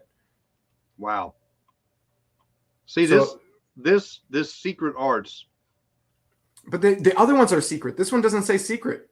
Okay, I got you. I'm saying, Jeff, there's a reason for that. All right. We'll get there when we get there, but go ahead. So when I saw this, I've always likened back to the sacred sciences, the secret arts held by our secret societies today, and they all go back to Nimrod's time, which goes back to the Watchers, the Watcher technology that was given out. So how likely is this that this flaming art is being brought by Watcher technology to these guys? This some of this forbidden stuff that goes all the way back to the Watchers. That's where I tie this stuff in at. But I did not know that there were two different words talking about this. So I'm interested to hear what the other word has to say if we're getting into that right now. Yeah, well, I mean, I think we will see, because in the next plague that we see that other word, and I don't have too much to say on that. I'm just saying that there's different words, and I believe that there's reasons for that. Just like how I believe Nakash and Tanim are used in two different spots here in this Exodus for a reason, depicting two different things. I believe this is two different types of magic going on, two different types of enchantments, and I think that I have some notes on the other ones, and I want to hear what your views are on that when we get there. Okay. So are you ready to move forward? I thought you'd get a kick out of that. Did I finally get you for tonight? You got me, man. Okay, well, that's it. I'm good to go then. I did my job. That's good. That's good. All right, yeah. Let's start off with verse 14. Let's get into that. Yeah, considering we're past an hour, which is okay. We're doing less tonight, but okay. So Yahovah said unto Moshe, Pharaoh's heart is hardened. He refuses to let the people go. Get you unto Pharaoh in the morning. Okay, so this is next morning. So there's another timing clue, right? But here's the thing. This is Yahovah saying unto Moshe. We don't know how much time has passed since the last one. Right. Okay, it says get you to him in the morning. So this could be the next morning, but there could have been some days past. We need to consider these things. Right. Right. And typically, if it's not back to back to back, it makes it easier for the flesh to say it's not even that big of a deal. How often, Jeff, do we, in good things and in bad things both, Yah helps us with something, and then time passes and we've forgotten to the point where, how many times do we see Yah reminding Israelites that even had nothing to do with Egypt, saying, I brought you out of Egypt. I brought you out. That's one of his main things that he reminds. He's got like 4 or 5 things, and this is one of his main things. Israelites that are 5-6 generations plus later, Jeff, he's like, but I brought you out of Egypt. With a mighty hand. Right, with an outstretched arm, right? And so there's a lot of significance here. Another point to consider, that this portion of Scripture is something that Yah brings up all throughout the Bible, that Yah's people bring up all throughout the Bible. Obviously, this portion of Scripture has a lot of significance, a lot of heavy weight, and we need to consider those things, especially getting into Passover. Okay, so whether it's the next morning or not, either way, we see Yah telling Pharaoh, or telling Moshe to go to Pharaoh in the morning, right? Could be the next morning, maybe. I don't think so, but maybe. He goes out into the water, stand by the river's brink against Sikkim, and the rod which was turned to a serpent shalt thou take in thine hand. Okay, so here's the thing. First off, some people say that he was out there getting ready to get water for the day, or maybe to bathe. Others go off of extra biblical texts that show that he was in a really big fancy boat, and and then depending on which cartoon or movie you subscribe to and like and things like that, you maybe say, oh yeah, he was bathing or getting water, or maybe he was out in his big boat. But either way, we know that he was going to be in the water. Okay, so he tells him, bring that rod, right, which turned into a serpent. Okay, let's see, is it Nakash or is it Tamim here? Which rod is he talking about? Because he said it's the specific one, right? And that's Nakash. So this is Moshe's, because he's telling Moshe. I just wanted to point that out. Okay, and thou shalt say to him, right, speaking of Moshe, Yahovah Elohim of the Hebrews hath sent me to thee, saying, right, this is supposed to be Moses saying to Pharaoh, Let Right. my people go, that they may serve me in the wilderness. And behold, hitherto thou wouldest not hear. Thus saith Yahovah, in this thou shalt know that I am Yahovah. In this you will know. Okay, so now this is a sign that is supposed to be for many, but overall specifically it is Hang for on. Pharaoh. Hang on. I just want to point something out here because we see for it. Moses telling Aaron something in verse 19. Moses actually says these words to Pharaoh. I think that's important. I don't know. Yeah. Because he said, I'm going to have you as an Elohim to Pharaoh. And all of a sudden, Elohim through Moses is talking to Pharaoh, where we normally see Aaron doing the talking. This is really trying to get his attention. So anyway, I just want to bring that up. Thus saith Yahovah, in this thou shalt know that I am Yahovah. Right, and this is for Pharaoh. That this sign specifically is going to show Pharaoh that he knows. Right, so we need to think about that too, because if Yah says it, it shall be. Right, going back to the whole I am. He who says it, it will be. So if Yah is saying this, then Pharaoh knows at this point. This is like the Pharisees when Nicodemus came to Yeshua. He said, "We know you've come of God. Right, you are of God." Come on now, they knew. They knew, Jeff. You want to talk about blasphemy of the Holy Spirit? They knew. Okay. Yeah. Pharaoh knows at this point. Okay, so I will smite with the rod that is in mine hand upon the waters which are in the river, and they shall be turned to blood. And the fish that is in the river shall die, and the river shall stink, and the Egyptians shall loathe to drink of the water of the river. Right. So Yahovah speaks unto Moshe. He says, say to Aharon, take your rod. even though he told Moses to bring his, right? So they both have theirs. Yep. Stretch out your hand upon the waters of Egypt. Stretch your hands out, right? Which we see a few times with Moshe and Aharon, and we even see that with Joshua and some battles with the Amalekites and things like that. You have the hand being stretched out and the rod and things like that. Upon the waters of Egypt, upon their streams, upon the rivers, and upon their ponds, and upon all their pools of water, that they may become blood. It doesn't say red like blood, it says become blood. And that there may be blood throughout all the land of Egypt, both in vessels of wood and in vessels of stone.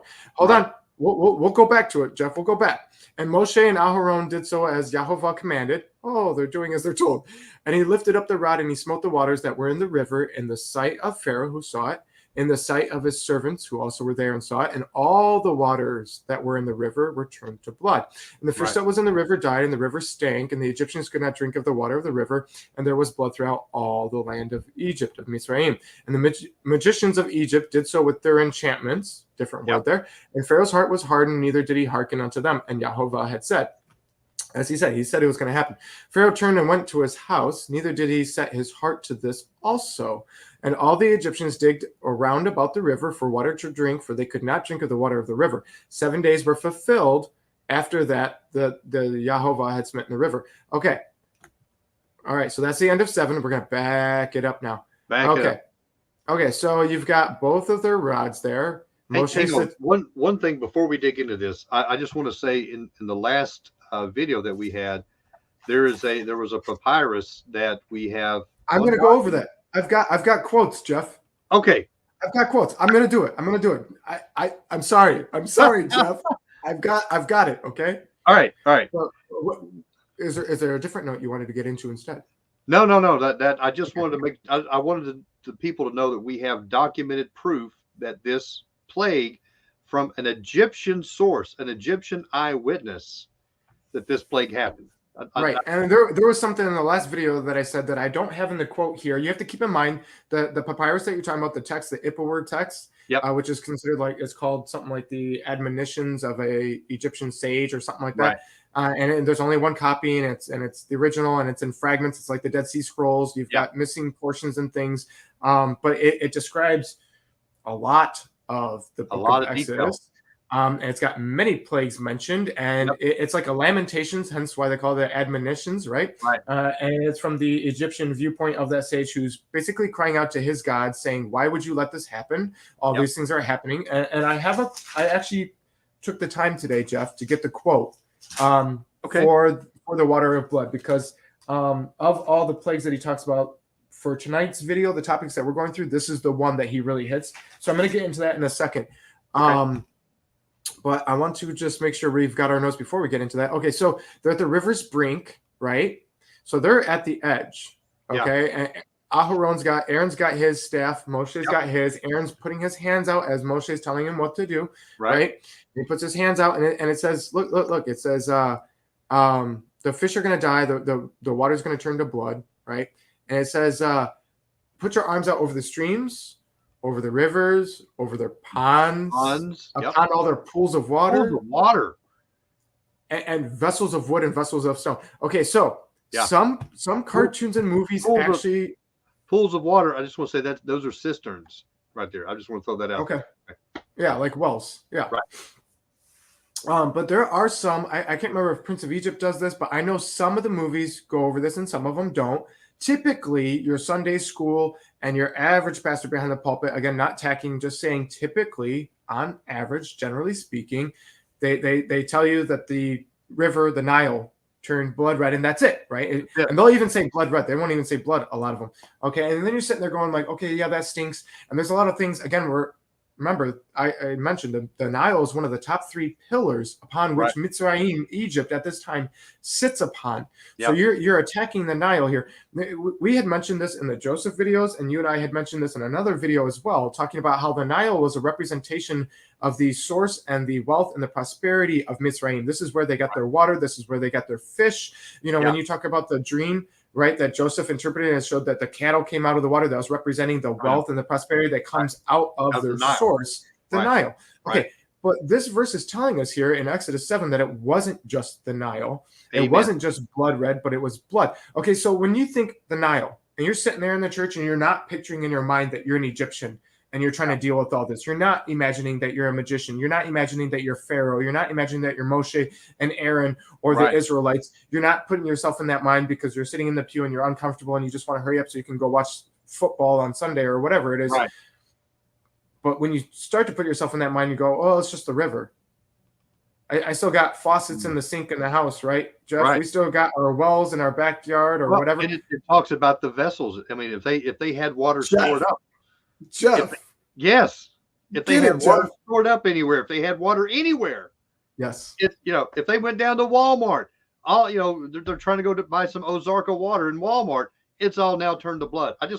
That's the idea. This is everywhere. And look what's being spoken here. Okay, so it says that they had to dig a roundabout, which based on my studies, I've seen 2 different schools of thought. Some thought that they were digging wells. Others thought that they were digging up actual streams and doing a new diversion, a kind of waterway of Yosef number 2 type of deal, right? But either way, they had to dig for water because everything. Okay, but Jeff, you're an Egyptian. Yeah. Okay. You and I are an Egyptian, and we're playing Egyptian chess, and we're hanging out. Yep. Okay. And we overhear people yelling about the Nile turning to blood red, right? Yeah. And you're like, okay, whatever.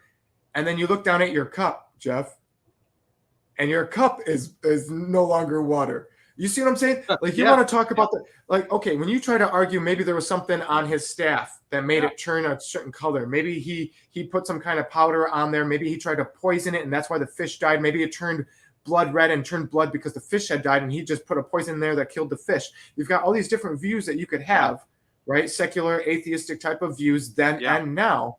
Yeah. But Jeff, it's in the vases, wooden and stone, in people's houses. It's in the palace, from great to small. This is not discriminating against gender or class or wealth. Everybody, it said everywhere, Jeff. Right. Okay, so let's do the quote before I forget, since you brought it up. I've got multiple pages here. Well, and I just want to throw this out. The first three of these plagues, they also happened in Goshen. This also hit. Well, go ahead, Jeff. I wanted to wait on it, but go ahead. Yeah, I just want to say this not only does this affect the Egyptians, this also affects the Israelites. This is the entire Nile. This is the entire area that is considered Egypt. Everywhere. Can you imagine this going on? You're a couple hundred miles down the Nile. You don't even know what's going on, and then all of a sudden, bam, the water turns into blood. What the heck is going on? And of course, you go turn on your Fox News or your CNN. You're trying to find out what's going on, and then you hear about this showdown. But this is everywhere, and I just, man, this is something else. Go ahead. Okay, so Josephus writes that whoever drank the blood water was in great pain because of it. And that he emphasized that it wasn't just red colored water or water that had been discolored, but that it had actually become blood. So that's what Josephus said. Okay, some of the movies that we see, it's like he's pouring this dust out onto the water, or and that's not what's happening at all. This is a literal creation miracle, even though it's maybe in the negative sense. This is showing that Yah is in charge and can do anything, all things. Right. And the Bible says all things are possible. All things are possible. So I just want to throw that out there, brother. Okay, I'm going to read this quote, and then I'm going to give you the floor for 2 seconds while I go fill my coffee. If you do that, when you get ready to do that, put the slides on. I'll start talking about the gods here. So, okay, fine, we can do that. I'm just saying. No, that's good. It's a good point. It's good, Jeff. Okay. Yeah. Okay. So the Ipperwer text, the papyrus, right? The admonitions of an Egyptian sage, right? Yeah. And they've broken up into chapters and verses. Okay, so this is from chapters 2 and 3, specifically 2 verses 5 to 6, 2 verse 10, and 3 verse 10. Okay, again, remember there's fragments and things. I didn't get to get all of the quotes. I think there's some other things in there too that they talked about how you lose your humanity. I didn't get the quote on that, but I know that is actually mentioned, and they talk about that in the Patterns of Evidence Exodus.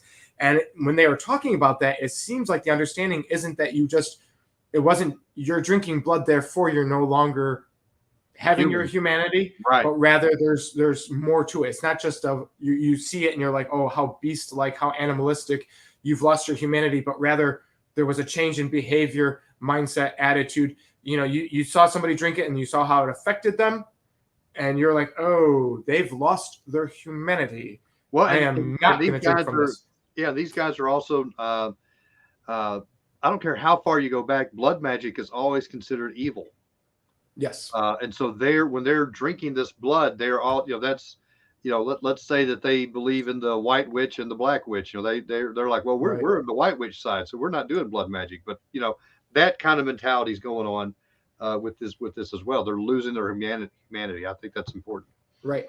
And it says that it became stinky because of the dead fish, which fish can be kind of stinky whether they're dead or not, right? But now you have a bunch of dead fish, and it's not like some of the fish, but it seems like it was all the fish in the river. Yeah. And, it says Egyptians could not drink of the water of the river. It doesn't mean that they didn't try. It doesn't say that the Egyptians wouldn't drink of the water. It said couldn't. Again, that seems to me to be indicating that some people tried and the rest were like, oh, what's his face tried, and I'm not doing that. I mean, it said that they were in pain. Josephus wrote that anyway, that they were in pain. We know we can go for a while without food. You can only go without water. You can only go 3 days without water. And this is putting except for Moshe on Sinai. Right, there we go. Yeah, but that's supernatural, right? But this is what we're seeing, is that they're all of a sudden the fear of Yah is beginning to come upon the nation of Egypt, because here it is, and Israel, and Israel, right? And because now this life-giving water is turned to blood. Okay, well, quick, go in the refrigerator. I know they didn't have refrigerators, but go in the refrigerator. Get the jug of water out. Nope, it's blood too. Everything that the water was, it's in blood. And it's just so cool. I like how you mentioned how it shows the sovereignty and the power and the authority of Yah, because when you have the Nile, like I was trying to point out with the rods and stuff, they could try to tell themselves, oh, they defiled the river somehow, they made it toxic somehow, but they didn't touch the cup in your hand. That they didn't get the vase in your basement or in your room or whatever. So that really speaks power. Right. And it reminds me of like the manna. Yeah. In the wilderness, right? Yeah. Okay, every day but the day before Shabbat, it doesn't last to the next day. Right. But then you gather twice as much, which should go bad just like all the other ones, but now it lasts during Shabbat. So again, it shows that control. And it reminded me of that, and I thought that was really neat. We'll talk about the water and blood again, even though we talked about it a little bit last time. But okay, so here's the quote, and then I'm going to let you take the floor for a minute. Okay, so from the Ipperwer text. Chapter 2, verses 5 to 6. This is how he wrote in Egyptian as it's been translated into English. Plague is throughout the land. Blood is everywhere. Okay, that's verses 5 and 6. Yep. Verse 10. The river is blood. The river is blood. Men shrink from tasting human beings and thirst after water. Okay. 3 verse 10. That is our water. That is our happiness. It says that is our happiness. Do you think it has something to do with happy? I wanted to. I just Yeah. wanted to put that out there. Okay. So this Yep. from the upper word text. That is our water. That is our happiness. What shall we do? And respect thereof, all is in ruin.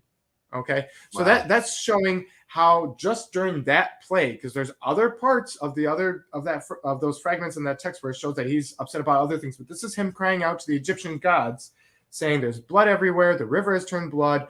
Yep. Look what it's doing to us. We can't drink it. That's our happiness. This is how he's referring to the Nile and their water, and it went from the source of life to having where the life is found thereof, right?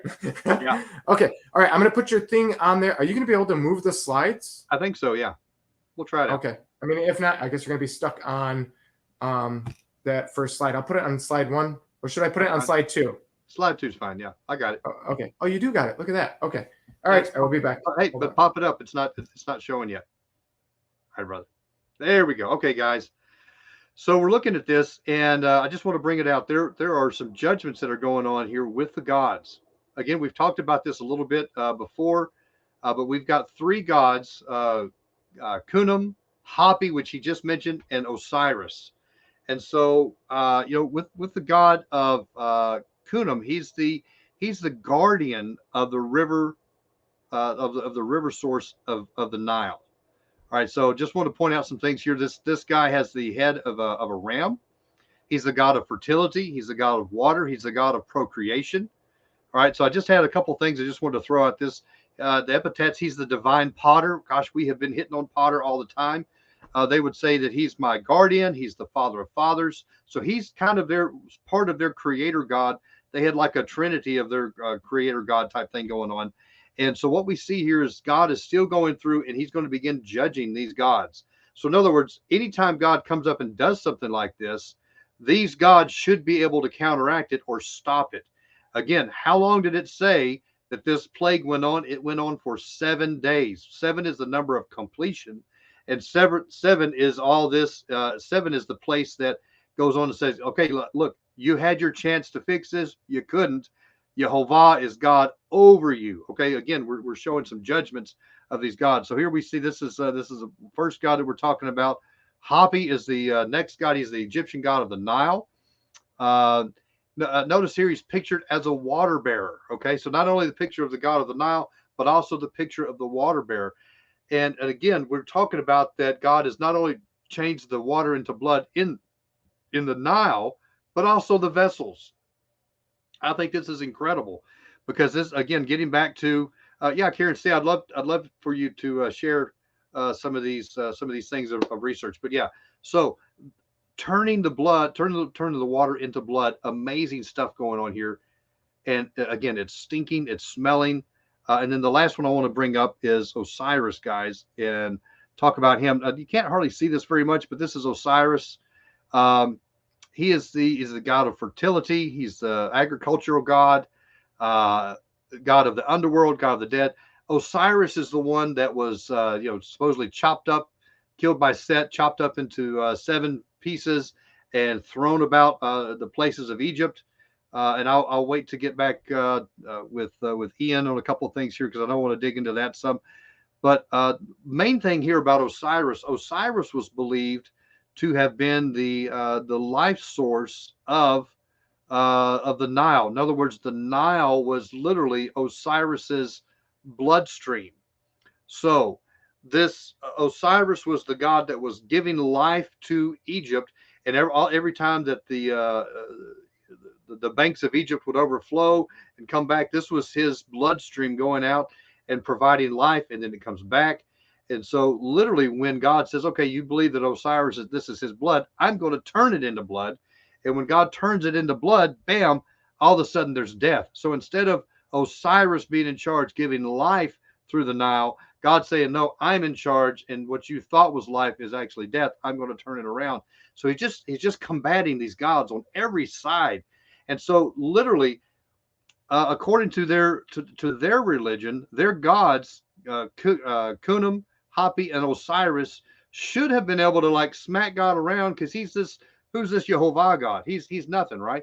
So they should have been able to combat this stuff, but instead it lasts for 7 days. And this Can you imagine, guys? Can you imagine being in a place and you're sitting there? Oh yeah, Kelly Joe, hang on, we're going to get there. I wanted Ian to be back. To be back when we talked about that. But here we have these Egyptian gods, and they should have been able to like combat this Jehovah God. Who's this puny Jehovah God of his slaves? That's the mentality. No one remembers the God of Joseph. No one remembers Joseph. This is like a long time away from that. And then here Pharaoh is mighty, and all of a sudden we have this massive attack going on by this foreign god, and nothing's going on. Day after day. I don't know. I don't know if you've ever tried to do a water fast. If you've ever tried to do a water fast, that's tough, guys. You're trying to not drink water. You're trying not to eat, and bam, that is some serious stuff going on. And for 7 days, they're not able to find water. And it says the Egyptians went out and they started digging around and trying to do stuff. I think that's amazing. I think it's amazing that we see that these Egyptian gods, again, we're talking about Osiris, we're talking about Hapi, and we're talking about Kunum, where they should have been able to do something. Kunum is my guardian. Is he really? He's been judged. He's not your guardian anymore. The Egyptian god of the Nile, the water bearer, the one that brings water, can't bring any water anymore. It's being judged, right? And then we've got Osiris. His blood is actually the Nile River itself. He's our protector, and bam, he can't even protect us. So I want you to get the mindset here. This is 7 days of this stuff, and wow, I just find that it's amazing. We see that these gods are being defeated right before the children of Israel's eyes. Ian, if you're back, I'll just throw it out that you're muted, brother. So I just want to throw that out. But yeah, so I think that's amazing. Yeah, I told Karen we're gonna or Kelly Joe, I wanted to get in this when you got back. So we've talked about these 3 specific gods being judged, and that they have no power to fix the things that Yah has done. Mm-hmm. We've got the ram, the guy that has the head of a ram. We've got that Kunum. He's the guardian god. He can't guard anything. Guardian of the Nile specifically. Yeah, we've got Hapi here, supposed to be the water bearer, and she can't even do that, right? Hapi is supposed to be the child of Khanum, by the way. Yes. Yep. And then we've got Osiris. He's supposed to be the very lifeblood. His blood is supposed to be the Nile itself. Yeah. The giver of life. And none of this. 7 days, Ian. 7 days this goes on. 7 is the number of completion, and God is just kind of pimp slapping them around. You can't do anything with this. And they're not able to stand up to it. Kelly Joe brings this up. I was going to bring this up. I believe now, I don't know where you stand on this, and that's all for the slides for right now. We can bring them back in a minute, but okay. I don't know where you stand on this, but in the research that I did, and then coming up with what some of the things I read from Rob Skiba, when I was doing my book, I already came across this, and then kind of was confirmed by some of the stuff I read with Rob Skiba. I believe Osiris was Nimrod, was Gilgamesh, was a bunch of these other names, and so I kind of see this as being the same guy. We see that Nimrod. We see some of that stuff getting chopped up, and we see the obelisk. There was one piece that was missing that they couldn't find. That's the obelisk that we see everywhere. I don't know if you have anything on that tonight or not to go with that stuff, but again, we're seeing Osiris judged. We're seeing Hapi judged. We're seeing Khnum judged, and and they're not able to do anything. And that, can you imagine that you've put your faith, your life, your vestige, everything that you have in these gods, and then all of a sudden, the very thing that they're supposed to protect, the very thing they're supposed to do, they were powerless against the God of Jehovah. I just think that's amazing. Yeah. I wasn't going to touch on too much of the whole Osiris and Nimrod supposed possible connection. Sure. I was big on the connecting that before. That's a topic that I've been asked to re-look into, and to look at the sources of the information. And I was able to find some sources that date back further than the people who were critiquing it thought. But I still want to re-go through that because I'm starting to think that maybe some of the connections are not a fair connection. We want to make sure that we're not inheriting lies from our fathers and things like that. Amen. So I'm very familiar with that study. So here's some of the things I wanted to talk about with the Nile, though. So I'm not saying that they shouldn't be connected. I'm just saying we should be careful with the connecting. That's all I'm going to say about the Osiris and Nimrod thing. Okay, hold on. My notes, dude. If you were to see my notebook, I mean, you saw some of my basic notes in the very beginning. Oh, brother. Yeah. I got stuff. I've got pages upon pages. For tonight, I've got like 6 pages, and they're not organized. Okay, so when I looked, and I told Jeff about this before I went into the video, and I told my wife this was going to happen, and I knew it. Let's say I watched 10, which it was more than that, but let's say I watched 10 YouTube videos from 10 different researchers, some of which are doctors, some of which are Egyptologists, some are believers, some are secular, some are Egypt historians and things. I wanted to see all the different views on the different gods and stuff like that. And they all are talking about the 10 plagues and the 10 gods of Egypt and stuff like that. And you would think that if you have 10 guys saying 10 plagues, 10 gods of Egypt, that it'd be the same list of 10. And it is not, right? Everybody, I mean, you've got the Egyptian mythology and understanding of their deities change over time. You also have the understanding the translation of what we're looking at. We're trying to comprehend back then, now. So there's all these different views. You also have the 2 different kingdoms. You have the southern and the lower and the upper, right? The lower being the northern, the upper being the southern. You've got the old, middle, and new kingdoms. So Jeff and I are of the opinion that this would be Middle Kingdom time period, but depending on the views, you're looking at people looking at deities from the newer kingdom. I don't think anybody's putting Exodus in the old kingdom, but who knows anymore on the different views. So you've got Khnum being the guardian of the Nile. You've got Hapi being the spirit of the Nile. You've got Osiris, who the Nile is supposed to be his bloodstream. But there's some other things. I'm trying not to bring up the other gods just yet, because there's other ones for the other things. Okay, I don't want to talk about that just yet. Yeah, I thought it was Doctor. Go ahead. I was gonna say, I thought it was interesting when you're going through and you're looking at some of these gods. They have different skin colors. I don't know if you wanted to talk about that yet, or there's and I'm not talking about black and white guys. I'm talking about green and blue. Different things going on there. Again, that maybe gets into some of the zeet seat of the. So Dr. Missick, who has studied Egyptology greatly, had some issues with some of the people's lists, right? And he was saying that Khnum is not just the source of the Nile, but he's also the creator god. Yes. And interestingly enough, this is a shout back to our first video of this series. He is the one that according to Egyptology, creates man out of clay or dust. Yeah, he's known as potter. And he does this on his potter's wheel that we talked about in the first video. I'm not going to rehash that. Anybody who's curious, you can go check out the first video. Also, Hapi, the son of Khnum, is the god of innovation. So I wanted to bring that up, but a lot of my other Egyptian god deity notes that I wanted to get into are more about the other place we're going to get into tonight. That's all I have to say about that for now. But before we move forward from 7 to 8, because we're about to wrap up 7, right? Well, think about what you just said, though. Hapi being the god of innovation, right? We see Hapi as the water bearer, right? So again, moving water into vessels, moving waters into some form of aqueduct or some kind of an innovation. Even with all of her innovation, she's not able to combat what Yah is doing.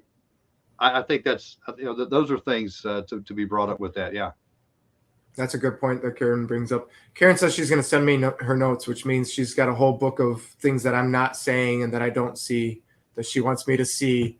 Yeah, she's a Bible teacher type, so if she hears some notes, she's got some notes to say, she's going to let you know it, I like it. She's one of those wise teachers with discretion that says, I'm not going to sit here and tell you you're wrong in public. I'm going to show you things that you need to consider in private, but it's good. I'm looking forward to her notes, and I expect that she's probably going to send me a whole book.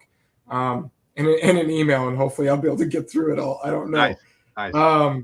Okay, so before we move to chapter 8, I don't know if you're ready to do that just yet, but we need to start thinking about Exodus being compared to Revelation. Oh, I do. Yeah. Amen. That needs to be brought up at this point, okay? Because we're talking about waters turning blood, okay? Yeah. So what comes to mind? Revelation, Amen. right? Yeah. So I don't know about you, Jeff, but when I was first born again, eschatology was huge in my book. For the first 2 years, that's all I did was run around telling everybody the end is near, Yeshua's coming back, get ready. And for those first 2 years, I kept thinking it was going to be within those 2 years. I wasn't date setting or anything like that. I think there was one time that I said something that I highly regret and repented of. But overall, my mindset was much like the disciples in from 30 to 70 AD, thinking this is it. It's right now. It's going to happen right now. I mean, I was talking to God about how he needed to take the desires out of my heart to have a house and children and things like that, because that would never happen. Well, now I have a house and I have children. So obviously I was not getting the full picture. He gave me a puzzle piece, and I made a bunch of other puzzle pieces to connect to it like a fool does. But in Revelation, we see that as well, don't we, Jeff? Yeah. Rivers and waters turning to blood.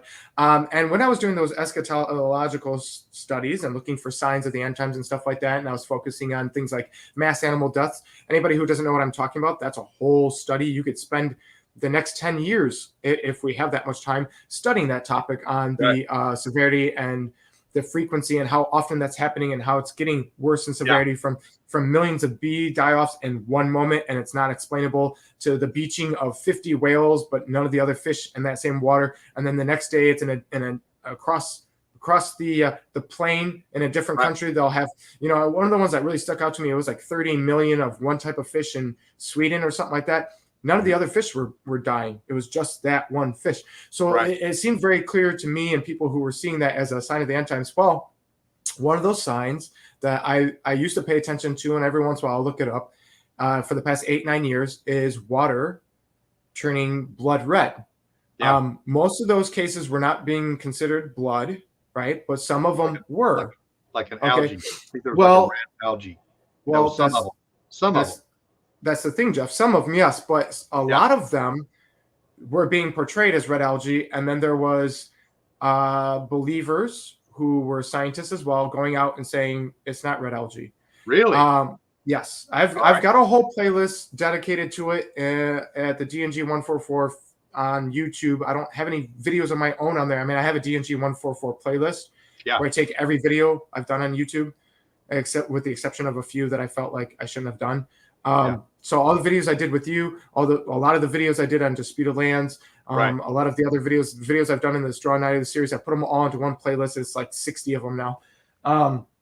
Anyways, I have multiple playlists, and one of the playlists is water turning blood red. And I don't know how many videos are in there now because YouTube likes to delete my stuff a lot, as well as other people's videos. They'll get deleted, not just my playlist. Yeah. But there was a lot of cases of ponds, even in Texas, to seas, lakes, portions of oceans on certain parts. And some of them came out to be red algae. And there was one other thing that was considered a natural cause, natural answer. But a lot of them were actually proven to not be the case. And there was a couple times, Jeff, that there was reports, and I don't know what happened of it, because a lot of the people that were reporting it end up dying. Right. They volunteered, Jeff, as it seems to me. Really? They were volunteered. But there was a couple scientists. There was a woman who wasn't a believer, and she was starting to think about the Bible because she was taking rain samples in Sri Lanka and putting it under microscope, saying that there was actual blood in the rain. And she was freaking out about that. Wow. And she had come out with her reports, and then she disappeared. So I don't know what happened with that. Make of it what you will. I'm just saying that if you're curious on that topic, last I checked, there was hundreds of videos on YouTube, some of them saying it's red algae. Some of the cases it is red algae. But it seems like there's reason to believe that it's not always red algae blooms. Well, and we see this, in like you say, I think bringing it into Revelation 8, verse 8, and the second angel sounded as if it were a great mountain burning with fire was cast into the sea, and a third part of the sea became blood. It doesn't say that it just turned red. It said became blood. I think that's important to recognize. That same part of same type of wording here that we see in Exodus, that the water became blood. It didn't become like blood. It became blood. And again, in Revelation 16:3-7, if you want me to go and read that, go for it. This is a little bit later, a different part of John's revelation. The second angel poured out his vial upon the sea, and it became as the blood of a dead man, and every living soul died in the sea. Sounds exactly like what happened here in Exodus. The fish died. What living souls are in the sea? It's the fish. Third angel poured out his vial upon the rivers and the fountains of waters, and they became blood. Same thing going over here. Aaron, he's putting his staff out over the Nile. He's putting it out over the rivers. He's putting it out over the ponds. He's putting it out over the cisterns. He's putting it out on your cup, on your vessels. Everything is becoming blood. And I think that's very important to show. I agree, man. When we go through Exodus, I think Exodus is a warm up for what we're going to see in the last days. Oh, for sure, Jeff. Here's the thing, in that famous or infamous, depending on your view, chapter of Exodus talking about the blessings and cursings, isn't it in that chapter, Jeff? Correct me if I'm wrong, or maybe somebody in the chat can correct me if I'm wrong. Doesn't it say, "I will bring upon you the wonders of Egypt and the curses of Egypt"? Yes. Isn't there some verse? I know that's in there somewhere, but is it that portion? Because I think it is. Oh, yeah. And that's something to think about. That's something that's often dismissed. And you look at the Israelites of that time and you're like, whoa, you don't want the curses of Egypt on you. That's crazy. Yeah, but if we're seeing that, and this isn't the only one, much of Exodus, we're going to be talking about this for 2, 3, 4 videos, Jeff. Right. Comparing Exodus to Revelation, because it's important for a lot of reasons. And the matching up, this isn't just a 1 or 2 off. No, it's a lot. This is not just, there's a couple similarities. We're talking matching up to the point where I can't help but think you have to see that there's a match here, that there's a reason for the match. You have a declaring of the end from the beginning, Jeff. Yeah. You have a fulfillment of that verse saying, if you don't obey, curses and wonders of Egypt, my signs in Egypt will occur again, Jeff. I would say Revelation shows that it took to this point. So here's something to throw out. First off, before I take it off the screen, Mitzi here in the live chat says, have we considered that the water was filled with the blood of the innocent Hebrew babies? That's interesting. I've not done that before. I haven't considered that either. But even if it wasn't their blood, it would most definitely be a good match of symbolizing. But could it have been the actual blood of the I mean, what is outside of Yah's power, Jeff? What can he not do? Yeah, Jeff. I mean, we've got Abel's blood crying out to him, and we've talked about that in the Gen 4. We talked about the frequencies of blood, and bears can smell it for miles, sharks can smell it for miles. Well, God can smell it from outside the firmament and things like that, right? Yeah. Well, it would make a lot of sense. I hadn't considered that either. That's an awesome comment on Mitzi there. Did the Hebrew water vessels also become blood? I believe it did. As Jeff mentioned, we're going to see that there is a certain point where the plagues are not going to be affecting the Israelites. I'm going to be talking about that tonight before we end the video. But before we say that, until we say that, everything we talk about affected all of Mizraim, Israelites included. So there is a point where there's a separation, and we will discuss that. I sent you a picture. I don't know if you could share that or not, but that's in the private chat. No, on Facebook Messenger. I know I'm just trying to throw stuff out. I'm not even on Facebook right now, Jeff. You're trying to mess with me. You're trying to make my internet stop working. Is what you're trying to do. If you want, I mean, I can pull it up on mine. But I've got a nice chart showing some of the similarities between Exodus and Revelation. Okay. Oh man, you're going over all of it though. Should we leave this for later? We can leave it for later. I mean, I'm going to let you have this call, Jeff. I'm always controlling things, and maybe I shouldn't be doing that. Your call, Jeff. Do you want to show it now, or you want to show it later? Well, we show it now. I think these are big guys. Listen. We'll talk. I just want to show what we're talking about now, and we can kind of refer back and forth to it. Maybe just something we save as a graphic that you can throw up every once in a while if you want. But I think it's important to show. The list is pretty complete. I mean, it's not totally complete, but it is pretty complete. And I think it shows a good picture for people. Not saying that it's just one or two things just to show you the significance of it. Most of the people that are watching have gone through the plagues of Egypt, and I think it's important to kind of see that stuff. So yeah, I'd like to. I think showing it now would be fine. Okay, let me see if I can figure out, or should I just share a screen now that I got rid of it? You could share a screen, yeah. Okay, That's probably easier. Give me 2 seconds. Let me pull it back up. I saved the image, and then I was like, how am I going to download this into the thing? I'm trying to think of this stuff. Usually my wife prepares videos ahead of for me if I need things done. Oh, so like you could go to where you have on the brand, and you could upload that as an image. But I don't know. No, I don't know. I'm just gonna share the screen, Jeff. You're gonna confuse me. I'm not good at technology, Jeff. All right, brother. Okay, let's go to share screen. This I can kind of figure out, right? Share system audio. I don't even know what that is. Now you okay, share that. Oh yeah, look at that. A screen within a screen within a screen. Okay, there we go. Are you able to see that? Is that blown up good enough? I think people can see that fine. Yeah. Okay, so for tonight we're looking at the first four, right? You have the blood water, Exodus 7, and then you have blood water, Revelations 8 and Revelation 16. You've got the trumpet and bowl. Frogs, you have we'll be going over in a second here, right? In Exodus 8, and you have that in Revelation 16 as well in the bowl.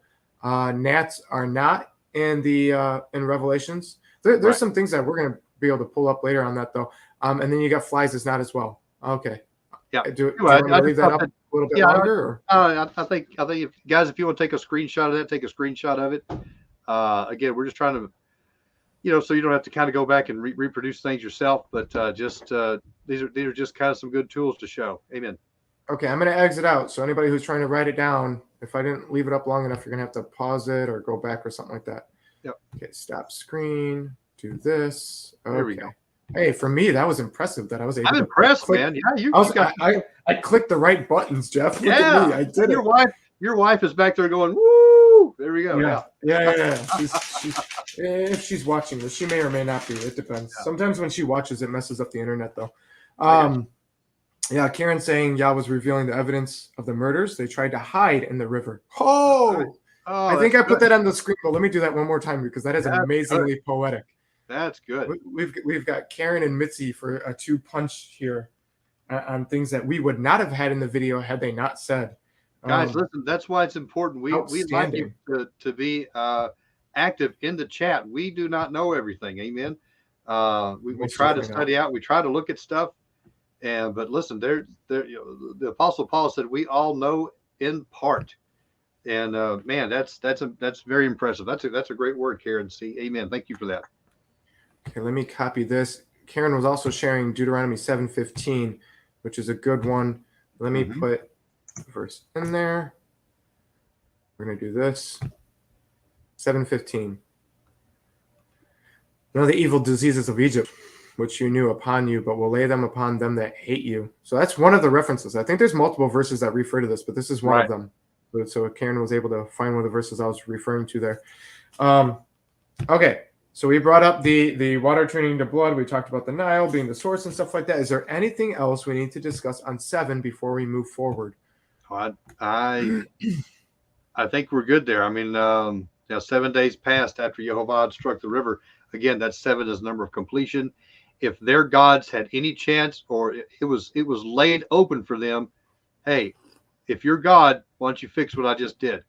Nothing. Silence. Crickets. So. Okay, I just want to bring out one little thing where it talks about nevertheless, the magicians of Egypt did the same with their secret arts. I was just about to bring that up. Yeah. So that word enchantments there or secret arts that you have is lot, not the same word as when they threw down the staffs and it became a snake or dragon or crocodile. I question this. To me, this one may be some shenanigans, some tomfoolery by their magicians. Because Yah has already turned every vessel into blood.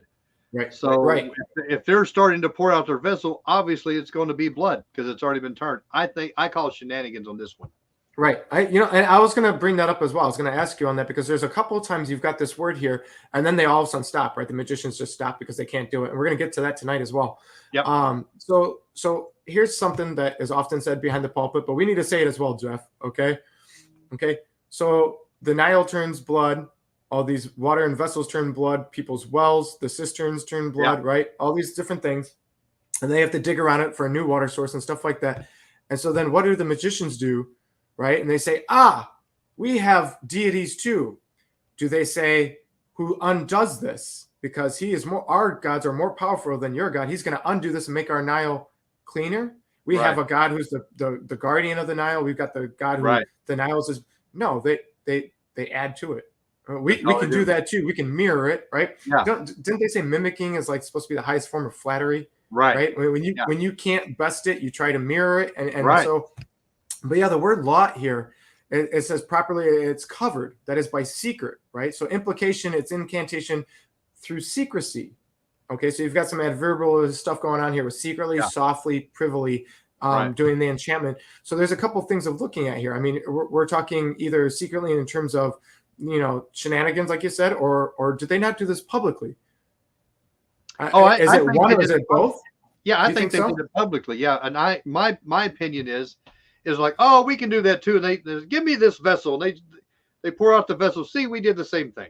That's we know for sure that Pharaoh saw it because part of the reason was to make Pharaoh be at ease, right? Yeah. But is it possible, Jeff? I'm just throwing out a theory here. Is it possible? Yeah. That they secretly not only shows that they were doing shenanigans, but they did this not in the open because they don't want the Egyptians to be blaming them, right, for being a part of adding to the problems that are going on. Because everybody's gonna be upset with all this blood and fish death, and then they say their own magicians and priests are, hey, we can add to that. Hey, what are you doing? None of them know how many days this is going to go on. We don't know when the Egyptians did this. When they're, the sorcerers and magicians, we don't know when they did this, but man, 7 days go on. They might have had some time to think about how they were going to do it. They might have had to hit the books, Jeff. I guarantee, this is let's think of Jeff. I guarantee Pharaoh's going to them and like, hey, you need to pray. You need to stop. You need to get this thing stopped. I mean, I remember watching. There's a movie called Patton. I don't know if you ever watched that movie. I really like that movie with George C. Scott in it. And there's a scene where General Patton is trying to go up against this German brigade, and the weather is bad. And he calls this chaplain in, and he tells the chaplain, this is a movie. I don't know for sure, but they say this is a pretty factual part of the account. And he says, look, chaplain, you need to pray and ask God. We need good weather so we can get air support, so we can kick these Germans in the rear, right? That's not a quote from, but and then he prays. I think the same thing's going on here with Pharaoh. Hey, magicians, you need to get this thing turned around. 7 days. You're the leader of the world right now, and you're starting to be brought to your knees. Again, this is we're just starting right now, and how much of their commerce is based off of fish?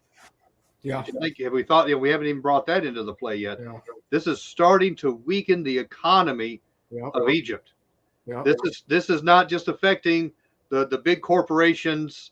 This is not just affecting their stock market. This is not just affecting, the stores in Walmart. This is affecting the food supply already. And this is not only the water supply, but the food supply. So I think that's interesting.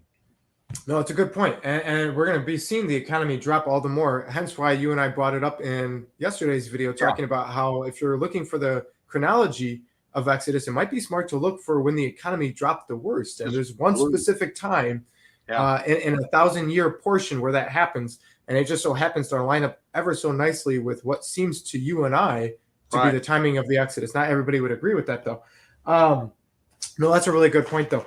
So I wanted to get that enchantment word in there because it is not the same. This is not fire magic this time, right? Like I said, there's only 2 instances. So that time with the rod, that was it. And then you've got the Garden of Eden, and that's it. So every other time we see the mages doing some mirroring, it's a different type of magic. Right. Maybe this was a blood magic, and the other one was a fire magic, and things like that. We know blood magic is a thing that actually exists. The occult is very much still into that to this day. Yep. Okay, so we see, after the Pharaoh was able to see that, then it says he was able to harden his heart and he didn't listen, right? We're given that. Look, it says the magicians of Egypt did so, and Pharaoh's heart was hardened. And Pharaoh turned and went to his house, and he didn't set his heart to this either. I saw it mimicked. I saw, that that doesn't kadosh, that doesn't set your God apart from Right. ours. Right. He's not really investigating the matter as a king is supposed to. Okay. Yeah. So they're digging around to get other water after 7 days after the Yahovah had smitten the river. Okay, are we ready to move forward? We are. Okay. Now they're a little over 2 hours, but that's okay. That's okay. We're doing good. We're doing really good. But it's funny, when I was first doing the list up, Jeff, I heard this was the first time to do 2 chapters. And I said 7 and 8 is not going to take as long. And y'all kept saying, are you going to draw the lines where I tell you to, or are you going to try to do it your way? Yeah. And I was like, okay. Now do it your way or do it Yahweh. Here we go. Right. I was going to say, not my way, Yahweh. Okay. Yeah, that's a good one, Jeff. Okay, so moving on to Exodus 8 here. Yahovah spake unto Moshe, go to Pharaoh and say to him, and we know at least 7 days have passed, right? Possibly more. At least. Well, and then you're looking at, it was the morning, and if it was the morning after, we're looking at 8 days, and then you got to think there was a time that he had gone in before and they had to do all the bricks and stuff. So we're looking at 9 or 10 days, probably 10 days at the least. I would argue more than 10 days. So we're looking at more than 2 weeks, more than likely, since Moshe and Aaron had gone in to speak to Pharaoh the first time go. Okay, so go unto Pharaoh and say unto him, thus saith Yahovah, let my people go. Thus saith Yahovah, let my people go. Not Moshe. This is Yah's people. Again, we're going to emphasize that almost every time, I think, that they may serve me. Okay, so we had sacrifice, we had feast, now we have may serve me. Okay, not that that's contradictive or that it's different, but I'm just saying that there's multiple things here being said. Yes, magicians were the sons of the sons of Belial, I think is what Pitwix is trying to refer to there. Okay, if thou refuse to let them go, behold, I will smite all thy borders with frogs. Okay, and the river shall bring forth frogs abundantly, which shall go up and come into your house and into your bedchamber. So they're told to tell this ahead of time. Upon thy bed, into the house of the servants, upon thy people, into thy ovens, into your kneading troughs. And the frogs shall come upon both on thee and upon thy people and upon all thy servants. And Yahovah spake unto Moshe, say unto Aharon, stretch forth thy hand with the rod over the streams, over the rivers, over the ponds, and cause the frogs to come up upon the land of Mizraim out of the waters. Okay, so we'll go back, Jeff. Don't get stressed with me. Okay, we'll go back. I'm holding. Okay, and Aharon stretched out his hand over the waters of Mizraim. The frogs came up and covered the land of Egypt. Mizraim and the magicians. Okay, we'll stop there and we'll go back. Okay. Yeah. I don't want to hold you too much. I know what it's like to. Okay, so here's the thing, Jeff. I'm gonna ask you something, and then you're probably gonna have some stuff to say here. We got a bunch of stuff to talk about with frogs, right? Yeah. So this was new news to me this week, studying this out, Jeff. I did not know that frogs were considered sacred in the land of Egypt of this time. I didn't know that. So for anybody who's not familiar, okay, and this is even the secular people, for anybody who might be rolling their eyes at me right now, even the secular Egyptologists will say the frogs were sacred to the Egyptians of the time of the Exodus, no matter what timing of the period you believe it is. So much so that they were not allowed to kill them. Yeah. Okay, Jeff. Yeah. I felt that needed to be said. Yeah. Because it goes even more than that. They had amulets. They were on their coins. They were all over the place with frogs. I don't know if you want to bring that slide up real quick. It's just the one slide. I can do that. Bring up that slide while we're talking about. Do you know which number it was? It's on it right now. I already got it moved to it. Yep. Okay. So yeah, this God that we're dealing here now with a judgment. This is the God of Heket, and this God is dealing with the frogs, and this God was the fertility goddess. So just like what we think of Isis with being the fertility goddess of, was also considered the goddess of Nile. Isis, by the way. Absolutely, yeah. So the goddess of the Nile, Heket, and this was a really popular god, a fertility god, so much so that, like you say, they were not allowed to kill frogs. So there were no Cajuns in Egypt. There no one eating frog legs. Eating frogs. Yeah. There we go. And so these, just like we over here in the States, with Easter, can we just say Easter, right? People look at bunny rabbits, right, being a fertility thing, and they're able to reproduce so much. You sent me a video that I really enjoyed. talking about that, one rabbit in a season can produce 400 rabbits, I think is what the term was. But one frog in that same time frame was it like 60,000 or something, like some crazy number like that? I mean, it just blows the water out of a rabbit being the image of fertility. This frog, and again, Hecate had a human body. She had green skin, but she had the head of a frog. And so, was this, what's going on here with this? And she was supposed to be this welcome deity into people's life. And we want to have this, but all of a sudden, man, there are frogs everywhere. And if we have this image that we're given by Yah, they're everywhere. They're in their house. They're in their bed chamber. They're in your bed. They're in your servant's house. They're on your people. They're in your ovens. They're in your kneading troughs. They're everywhere. You go open the microwave. They're in the microwave. Whatever you're looking at, there are frogs everywhere. Now, have you ever had frogs close to you, around you, in your house or anything like that? They're hopping in everywhere. my house. No. Okay. Can you imagine maybe your kids would be excited? Man, that might be pretty fun for your kids. How about your wife? Would she be excited to see these frogs in the house? My wife would be like, get these frogs out of here, and but they're everywhere. You walk down the street, there's frog after frog. We're not talking just 10 or 15. There are millions of frogs that are coming out of the Nile. And this is going all over Egypt and in the land of Goshen or Avaris. So there are frogs everywhere. So this thing that's supposed to be a blessing, this goddess of fertility that's supposed to be a blessing, has now become a curse. So I think that's and again, I think it's kind of funny that they weren't allowed to kill them, and now they're everywhere. And now they're everywhere. They want to kill them. They're trying not to touch them. Yeah.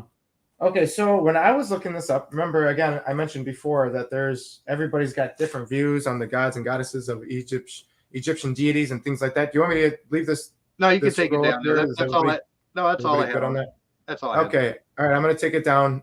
Anybody else who wants to take notes or whatever, they're going to have to go back, pause, and screen that. Okay. So first off, a lot of the Egyptologists were saying that Hapi is not only connected to the Nile, but is also connected to the frog goddess Hecate, and that they are both linked to fertility. Okay. Right. And then, interestingly enough, again, going back to Dr. Missick, who is very well studied in Egyptology, he said that when you're looking at the two different sets of the Egyptian deities, you've got the Aeneid and then you've got the Ogdoad, right? And the Ogdoad is made of 8. It's 4 males and 4 females. You have a male and their counterparts. So you have your god and your goddess, right? Your lower G god, lower G goddess. Right. And that all of these were frog-headed of the Ogdoad. Okay, so it wasn't just Hecate, but it was also Nun and Nunet, and their identity was water. Right. You had Het and Huhet, and their identity was infinity. You have Kek, K-E-K, right? Kek. Which Chadrick, I know Chadrick's talking. I see him in the live chat at the moment. He's talked about Kek, and him and I were actually going to do a video on that at one point, I think, and I think it got deleted. But he's probably done some stuff on Kek. You have Kek and you have Kauket. That's the goddess version. And their identity, according to Dr. Missick, is darkness. And then you have Amun, which was like their big god, right? And this is, right. And then you had Amunet. And then you've got the people who say that's where you get the word amen, which really means so be it. And then they say, oh, you can't say amen because of Amun. And they believe that the whole thing. Yeah, there's mirroring and everything. And if you find something defiled that's mirrored and you say, well, there's those who use the name Yahweh in a bad way, so I'm not going to use it at all. You start doing that with everything, you're going to end up with nothing. I can almost guarantee you. You're going to be laying down in your bed every day doing shallow breathing, bro. That's all you're going to do.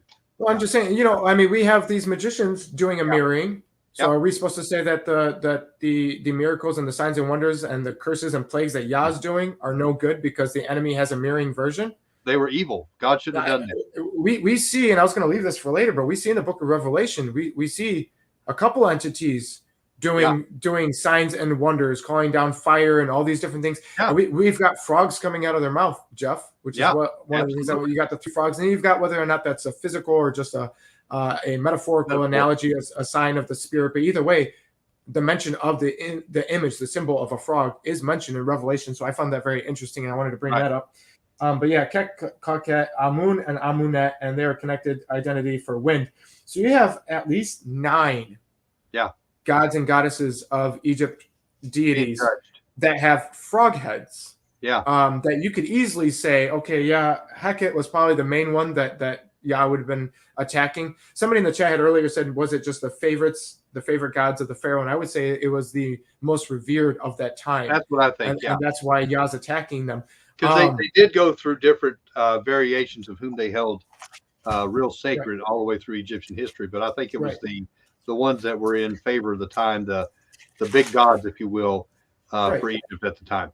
Yeah, and just for anybody who's saying that it's okay, Chadwick is not going to let this go until we mention it. The Crossroads X is mirroring. He's saying that one of the goddesses we mentioned was the goddess of Crossroads. He's done a lot of studying on the whole X and the the symbol of the X and things like that. And most of my studies on the X had to do with the Tav. I think he was doing X and other things, but he was probably connecting to that as well. Okay. Anyways, maybe that I don't know if I said what you wanted me to say there, but I'm acknowledging it. Okay. But yeah, for anybody who wants to say that we're just parroting a theory that Yah was battling the gods of Egypt and that we're just trying to add things, or that we're theorizing, I would say Numbers 33:4. Okay, and I'm going to go to that. I'm going to go to that real quick before we forget to do that. Numbers 33, verse 4. For the Egyptians buried all their firstborn, which Yahovah had smitten among them upon their gods. Also, Yahovah executed judgments. That's Numbers 33, verse 4. Exodus 12, verse 12. Okay. Yeah. Exodus 12, verse 12, which will go on again in a couple of videos. I will pass through the land of Mizraim this night and will smite all the firstborn in the land of Mizraim, both man and beast, and against all the gods of Mizraim I will execute judgment. Yeah. I am Yahovah. Okay, so all of that to simply say this is not just a theory. There have been teachers, pastors, preachers who have said, I've got this theory, and they heard somebody else say it, and they're like, man, going through it, I do see that it's matching up with the gods of it's matching up with the gods and the deities of Egypt and things like that. Yeah. And they'll say it was a theory because they've heard it and they see it, but they don't see. But the scripture literally tells us. We are simply trying to expound on what you normally hear, being preached or taught from most pulpits. I never heard this when I was in the church. It wasn't until I started studying years later outside of the church, really understanding this massive judgment. And that's the thing. This is a judgment against not only the people of Egypt, not only against Pharaoh, but against these entities that have set themselves up as gods and had the people of Egypt worship them. This is a judgment against them too. So I think that's important. Right. Yeah. I just wanted to bring up those verses because it shows it's not a theory. Yeah. It's not. Scripture literally tells us that Yah was executing judgment on the lowercase g gods of Egypt. And there's nothing about those verses that are saying that he's attacking the ideology, that he's attacking the beliefs of these gods. He's attacking entities, principles, powers of the air, princes, spiritual beings, actual, and again, maybe somebody's rolling their eyes at me on this, but that's what the scripture is saying. It's what it's saying, Okay. So I just wanted to bring that up. I don't know if there's anything else you wanted to get into the whole frog thing before we move forward. There is one thing, because we're going to have to mention this at some point, unless you want to go. Do you want to do this now or towards the end, talking about the secular atheistic view of Exodus, of how everything was a natural phenomenon and it was not actual supernatural? Let's talk about that towards the end. Okay. I'm okay with that. But we do. There's a couple of things here that I think we stopped on verse 5, right? Is that where we stopped? Let's see, where are we at?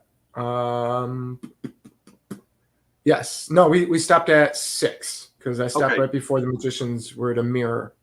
Yeah. So, okay, there we go. So, and then the verse 7, the magicians did the same in their secret arts and brought up frogs upon the land of Egypt. Again, They're adding. They're adding. Yeah. But again, okay, just again, I find it very interesting that the very first word, that it was something that they could show that they were doing, right, with the staff, and that was a different word. Man, I'm all over this now, right? All right, now this is a different word here used from there, right? And if you already have frogs coming up, I mean, how are you going to show that you're doing something else, something the same way? I call shenanigans here again, and again, I don't know. I really want to get into verse 8, so that's okay. Yeah, all right. Yeah. Whether it was a sleight of hand, whether they're claiming credit for the frogs that they didn't bring up. It says they brought frogs up. I'm going to say that, Jeff. It does say that they brought them up, but either way, we got to laugh that again, their answer by their deities is not to make the problem go away. It's not to solve the issue. It's not to make the water drinkable again. It's not to make the frogs die or go back to their home since they're sacred, but rather to add more to the problem. Yeah. There's already frogs everywhere. Jeff, I mean, you already tried to paint the picture, but just one more time for the listener. Everywhere. It said in the house, in the ovens, everywhere you go, on your bed. You go lay down, you pull the blanket back, there's frogs. There's frogs in your bed, man. You go to put your head on your pillow, there's a frog like under the pillow, like right there by your head. Everywhere. You go to the bathroom, right? There's a frog. There's a frog in the lavatory. There's a frog in the toilet. And there's a frog everywhere. Everywhere. Yeah. Open up your car door. There's a frog in your car, right? Or your chariot. I'm gonna take my chariot to work. There's a frog in the chariot. There we go. On the wheels, etc. Adding to the chaos, like Chadwick says there, adding to the chaos. They're adding to the chaos because that's what they're able to do. That's what their magic allows. That's what their deities allow. It allows. They pray to these deities for protection and for blessings, and yet when it comes down to it, in the actual testing, all they can provide, at best, is black magic that adds to the chaos. Adds to it, yeah. Whether it's serpents or alligators or crocodiles or dragons, they get devoured up. If it's frogs, they get to multiply it. If it's other things, they multiply it. That's all they can do. They can add to. They can't take away, it seems, to the chaos. So Pharaoh calls for Moshe and Aharon and says, "Entreat Yahovah that he may take away the frogs from me." Okay, so we didn't see that with the blood Nile, did we? No. Interestingly enough, and from my people. Take it away from me and from my people. It doesn't say anything about the Israelites because he doesn't care, right? And I will let the people go that they may do sacrifice unto Yahovah. If you go and pray to Yahovah and have him take away the frogs from me and my people, which my gods cannot do, apparently. That's right. Then I will let your people go and they can go sacrifice. Yep. Okay. You said you wanted that verse, so I figured you wanted to stop there. Well, the 8 and 9. I mean, they tie together, but yeah, this is okay. Go ahead. So Moshe says to Pharaoh, "Glory over me," and there's different ways of phrasing that there. "When shall I entreat for thee?" When do you want this to happen so you can see the sign? "For thy servants, for your people, to destroy the frogs from you and your houses, that they may remain in the river only." Notice it says destroy there. So we're being shown what's going to happen. Moshe says, when do you want it to be shown so that you know? Yeah. And he says, and of course, Pharaoh says tomorrow. Here, this is so important. I really think that we need to really kind of grab a hold of this, that God is giving Pharaoh the opportunity not only to get this changed that right then. I know there's some sermons out there, one more night with the frogs and different things like that. But God is actually saying, look, I'll do it according to your word. So there's no shenanigans going on. There's no other thing going on, but this is according to your word. And I think this is powerful. And I see that Pharaoh, just with this plague, Pharaoh's eyes are beginning to open. But how often is this like what we see in different places, that people's eyes begin to open, then something happens, and then they slam them shut again. Sure. He is going with the wind and the waves. He's not looking at God all the way. He's looking at God when it's convenient for him. Yeah. Right. Exactly. He's willing to pray when he needs Yah, but he's not, ask not what Yah will do for you, but what you can do for Yah. That's not happening here, right? Yeah. Hey, I'll be right back. Okay. One of the things I was going to bring up is that, with the blood river, it said that the sign was so that Pharaoh would know that this is Yahovah. Now with this section here in verses 9 and 10, we're seeing it's not that he knows that it's him, but now that you may know that there's none like unto Yahovah, right? So this is not the exact same thing. This is adding to, okay? So it shows that these are to be communicated to Pharaoh as well as the Egyptians and the rest of the world is something I'm going to argue here in a little bit. But specifically, what we're being told for Pharaoh, for his understanding, his perception, Yah is saying the water to blood was so that you would know I am Yahovah, and then with the frogs that you know that there's none like me. So moving to verse 11 here, the frogs shall depart from you, right? According to tomorrow, verse 10 there, as the Pharaoh said he wanted it the next day. So that you'll see that there's none like him. So the frogs shall depart from you, from your houses, from your servants, from your people, and they will remain in the river only, right? Because they came up out of the river. Again, symbolic there of coming up out of the river. So Moshe and Aharon went out to Pharaoh, and Moshe cried unto Yahovah because of the frogs which he had brought against Pharaoh. And Yahovah did according to the word of Moshe, right? He's honoring his speech there, whatever Moshe said. Yah is going to honor it in this situation here. So the frogs die out of the house, out of the villages, and out of the fields, everywhere, right? And so now they have to gather them together up in heaps, and the land stank because, what Moshe said and what we see here is not that the frogs returned, they were destroyed, right? So again, bringing up that whole point that the frogs were considered sacred. Not only could they not kill them, but first Yah is showing them your gods that are not able to undo this and do not have control of the frogs, like they say. Right. Not only that, but instead of returning them back, I'm going to show you the frogs are not sacred, right? So he's attacking the gods here, but he's also attacking the idolatry of the frog themselves here by letting them die. He's also making them deal with the aftermath, right? So now they have to heap them up. They just died in their spot. Again, they didn't go to the river to die. They didn't all go to one field to die. They died where they were at. So now you got dead frogs in your house, in your oven, in your bathtub, if they have them, right? Everywhere, dead frogs, right? Yeah. I got that song in my head, I've been everywhere, man. There's frogs everywhere, man. You know what I mean? Like, but there's dead frogs everywhere. Yeah. So they're gathering them up in heaps, right? And the land stank. And Pharaoh saw that there was respite, right? And that right there, for anybody who's studying this first time or maybe even 50th time, if you haven't already, maybe this is a time to get the underlining out. Maybe this is the time to get the highlighter out. Because this is something we need to think about, not just for understanding Exodus with Pharaoh, but also with our own walk, our own hearts, and things of that nature. Look at this. Pharaoh sees that there's respite, and he goes back to hardening his heart, and he doesn't listen, right? This is after he said, now Pharaoh has said that he's going to let them go. This is the first time, get rid of the frogs. And Moshe says, okay, tell me when to do it. This is the first time Moshe says that. And Pharaoh says tomorrow, and it happens, and then there's a break. There's some time, there's some pause. Yeah. And that time allows him to say, you know what, that Yah is not all that powerful. So he made some frogs come up, and so he made them die. Maybe it was season for all the frogs to come up, and they were just extra.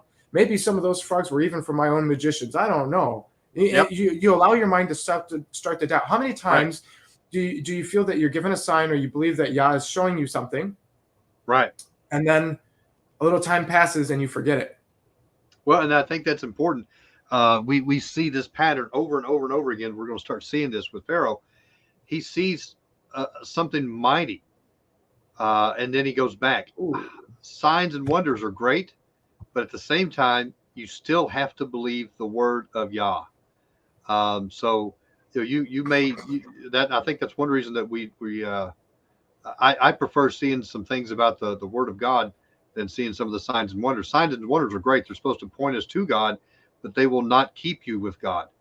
So if you base your relationship with God around signs and wonders, then you're always one sign and wonder away from not believing. We have to have that foundational part on the word. I think that's important. Yeah, well, we talked about this in the last video, talking about if you don't believe the word and you don't believe the signs, then all that's left is judgment, right? Yeah. I just read Karen C's comment. I think that's funny.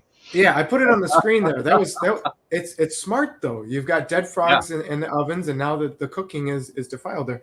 At the very least until they clean it out, right? Yeah. So yeah, maybe Yah was pricking their hearts about, hey, what is that Egyptian food you're eating that you're not supposed to be eating? Right. You know what I mean? Right. All kinds of things going on here. Okay. I think we might be ready to move on from the frogs. Are you ready to move on from frogs? I'm ready to move on from the frogs. Yep. Okay. Again, I still find it interesting. Yah says to Pharaoh through Moses, when do you want to get rid of the frogs? He could have got rid of them that night. Yeah. But he said, hey, we'll do it tomorrow. Yeah. So I think that's something that we need to get across to ourselves. Yah is saying today is the day, right, of our salvation. We're not talking about tomorrow. God wants to deliver us today. God wants to bring us out today. We serve a God of the living, the God of the now. And so I think that's something to kind of look at. Sometimes we put God way off out in the future. God, I'm looking for healing. I don't need it right now. I'll suffer through, but I'll look for healing later, or I'll look for my financial blessing later, or I'll look for some deliverance later. God wants to do those things today, now in your life. I think that's important. Okay, so moving on from the frogs, Yahovah says to Moshe, say unto Aharon, stretch out thy rod, smite the dust of the land, that it may become lice throughout all the land of Egypt. Okay, so before we continue there in this little short section, there are differing views on what this lice is, right? Yeah. So some say it's lice, some say it's gnats. Some say it's a dust storm. Right. There's different views, but either way, one thing we can say, Jeff, this is Egypt. And the dust of the land is being animated. Everywhere. Jeff, how much dust is in the land of Egypt? Oh, my gosh. Jeff. Yeah. Okay, so my mother-in-law lives in, I'm not going to give the state or anything like that, but there's a certain state in the south that she lives in where there's a lot of red clay. Yeah. And if you were to turn like normal dirt into something, it would not affect. But if you were to say, and all the red clay will turn into this, let me tell you, it would affect that area because it's everywhere, right? Yeah. And so I'm sitting there thinking, like, dust is everywhere in Egypt. I'm assuming, Jeff, I see my mom's been to Egypt. I haven't been to Egypt. I've been to Iraq and I've been to Kuwait and stuff like that. I'm not going to make assumptions because everybody calls Iraq, they call it the sandbox, and yet there's not actually all that much sand like people think. So I'm not going to make any assumptions here, but from pictures and things like that, Jeff, I'm going to go ahead and hazard a guess that there is a lot of dust in the land of Egypt. And if it says that he smote the dust of the land, that it might become lice, that we are talking to the point where you can't breathe in without things are going into your mouth and into your lungs. Yeah. It's in your eyes. It's in your hair. It's in your ears. It's in your beard. It's uncomfortable. Everywhere. I mean, a lot of Egyptians aren't going to have beards, but the Israelites, some of them, right? So, I mean, I just wanted to get that picture in there. This is very uncomfortable, whatever this is, right? Yeah. And they did so. So Aharon stretches out his hand with his rod, smote the dust of the earth, and it became lice in man. It says, in man and in beast. So it shows that it's messing with mankind and beast, right? Whatever this is. And all the dust of the land became lice throughout all the land of Mitzrayim. And what do the magicians do, Jeff?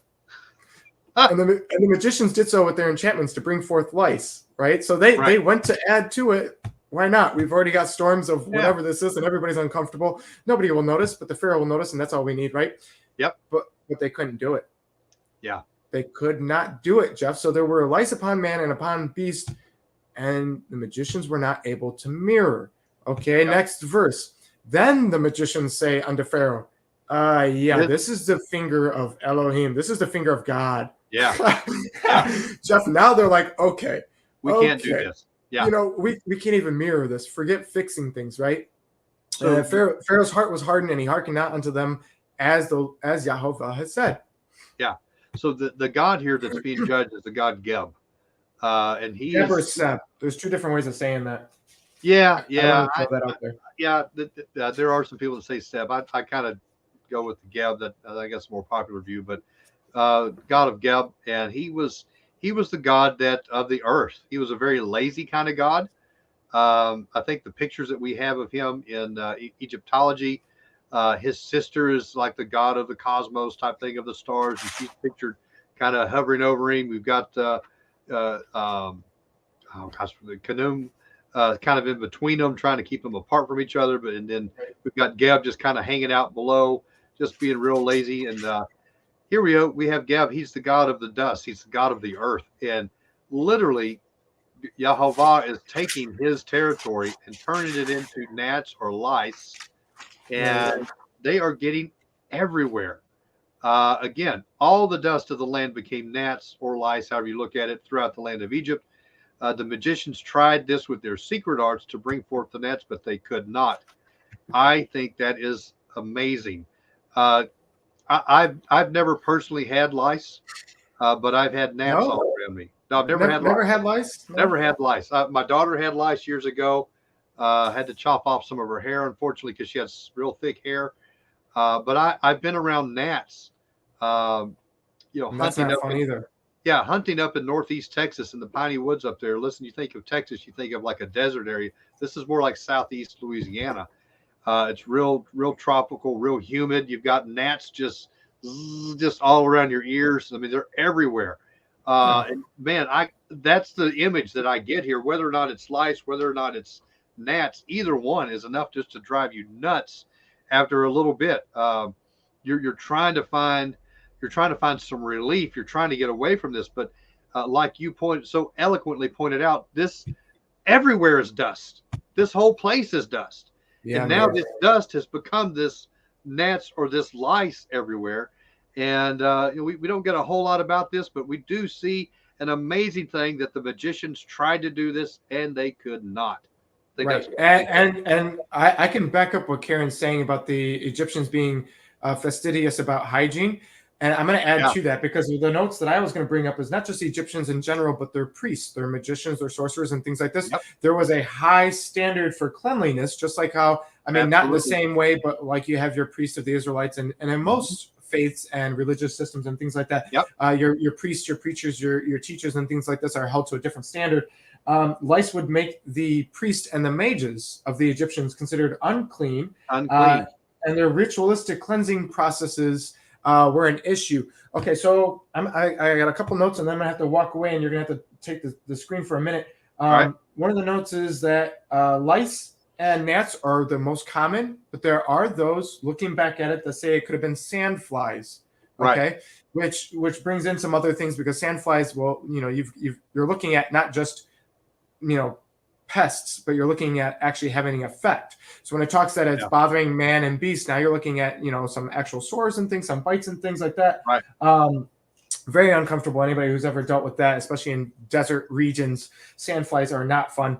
I haven't had to deal too much with sandflies, but I have had to deal with sandstorms, to the point where I had no idea until I had an experience with that. And if you want, I can get into that when I get back. But Khepri is the insect god, and he is often also mentioned. He's a creator god, and he's rebirth, but he's also considered the insect god. Khepri is one of the names that people say, hey, yeah, this would be about Seb or Geb the most, but Khepri would also be getting poked at here, that he's not able to do anything about this, and he's the insect god.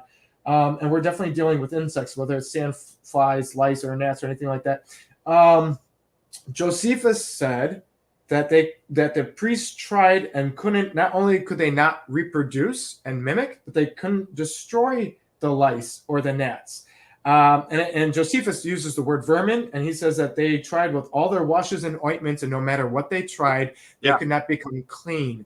So again, Josephus is really honing in on that issue of the cleanliness and versus the uncleanliness of the priests of the Egyptians at that time. Okay, I got a couple other things to say, but I'm going to let you take it. Did you want your slide up, Jeff? Yeah, pull the slide up. Yep. Okay, and you're able to move it around, right, if you need to? Yep. Okay, I'll be right back. All right, so there we go, guys. We've got this plague of the frogs. Now we're coming into this of the lice. I just want to let me pull this up on my end so I can see a little bit better. Hang on one second. So we had this god of Geb, all right, or Keb, or a Seb, I think is what we talked about. And I agree. I think this is an important thing to kind of look at. We have this God that is supposed to be the God of the dust, the God that created all the earth. And so when we see this dust becoming lice or the gnats, it's on people and on beast. And this very dust that was referred to the creation process is now used as a plague of man. And that is wild, because what we're seeing here, again, these gods are being judged. This God was supposed to be the life-giving dust of the earth, right? And instead of that life-giving dust, now it's becoming death. And we see this, that they cannot mimic it. Not only can they not mimic it, but they can't take it away. And in them not being able to take it away, they are now becoming unclean. And we're going to see this in a couple times coming up, where the magicians can't even come back up before Pharaoh, because now they are deemed unclean. So that's very interesting. So um, I talked about Kefri being in with the next group, um, but I can also bring him up in this one as well. Let me get back over to it. Yeah, Kefri would go with both. Yeah, Kefri can definitely go with both. And let me just so I've got this slide up, and I just want to talk about Kefri. Kefri is very interesting. I think you can see it pretty good. I blew the picture up on the right so you can see it, but he has the face of a beetle, Yeah. right? And so one of the things that he was supposed to do, he was the god of creation. He's the god of movement of the sun, of rebirth.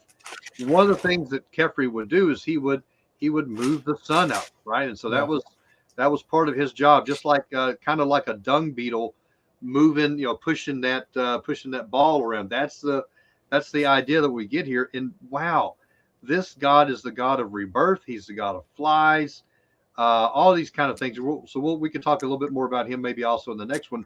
But again, this God of lice, this plague of lice, this plague of gnats, however you want to look at it, they could not duplicate this.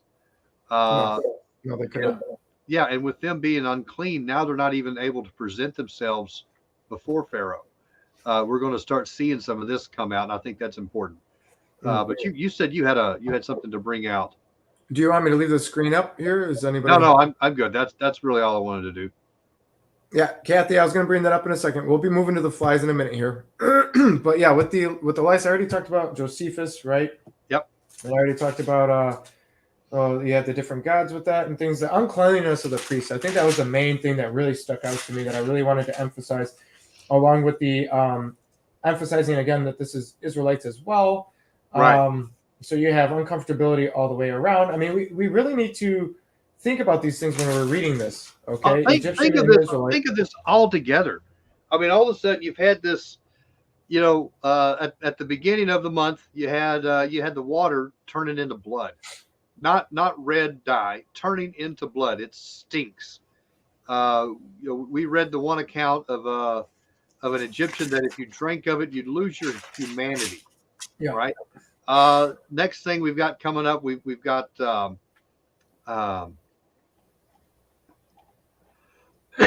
frogs coming up on the land, right? Yeah. Think of what's going on in your mind, right? You've got, and then all of a sudden, followed by that, then all of a sudden, okay, it says that God destroyed them. We don't know how that happened, but can you imagine you're sitting there? What if there was a pop with every one of them? Oh man, so like I hadn't even thought about that. Right? That'd be great. Yeah, what's going on, and how does God destroy these things? Can you imagine? Is there a big mess? Is there a big pile of goo? What are you having to clean up, right? And then this lice or these gnats come upon you. Yeah. Can you imagine what's going on in the mind of the average Egyptian? That's where I like to try to put myself. I mean, at least the Israelites had some warning that this was coming on, because they'd already been talked to by Moses and Aaron. But man, the Egyptians, they're like, what is going on? I don't know. That's amazing. Of course, and then they're praying to their gods. They had idols, and they're praying with fervency. They're praying with fervency to their gods. They're praying to Kefri. Kefri, clear up this lice. They're praying to Hecate, get rid of these frogs. They're praying to all these things. And then all of a sudden, all these, I don't know. I think that they are overwhelmed. Just think about the things that we have been going through in our lifetime right now in the last 2 years, amped up. Can you imagine that? Just all this happening within a month, and you're thinking, wow, I think that's overwhelming. All the way. Yeah. Yeah. And you're not able to kill the frogs because they're sacred, and then they die anyhow. It's just exploding everywhere. Yeah. Okay. All right. So, are we ready to move on from gnats or lice or sand flies? Yep. Okay. So they weren't able to do it, and then that's when they recognize that it's Yah, right? And they're like, okay, yeah, no, this is not just any god. This is the God. Let's stop playing with him, right? Yep. All right, 8 verse 20, Yahovah says unto Moshe, rise up early in the morning and stand before Pharaoh. Again, it's in the morning, right? Early in the morning. Come forth to the water and say to him, thus saith Yahovah, let my people go, that they may serve me. Again, serve me, and again, the emphasis is let my people go, being said by Yahovah. Right. That there's a reason why this is being phrased this way again. Okay, so verse 21, else if thou wilt not let my people go, behold, I will send swarms of flies upon you and upon your servants, upon your people and their houses, and the houses of the Egyptians shall be full of swarms of flies, the ground whereon they are. And I will sever in that day the land of Goshen, in which my people dwell, that no swarms of flies shall be there, to the end that thou may knowest that I am Yahovah in the midst of the earth. And I will put a division between my people and your people. Tomorrow this sign shall be. And Yahovah did so, and there came a grievous swarm of flies into the house of Pharaoh, and to servants' houses, and in all the land of Egypt, the land was corrupted by the reason of the swarm of flies. Okay, we're going to pause there.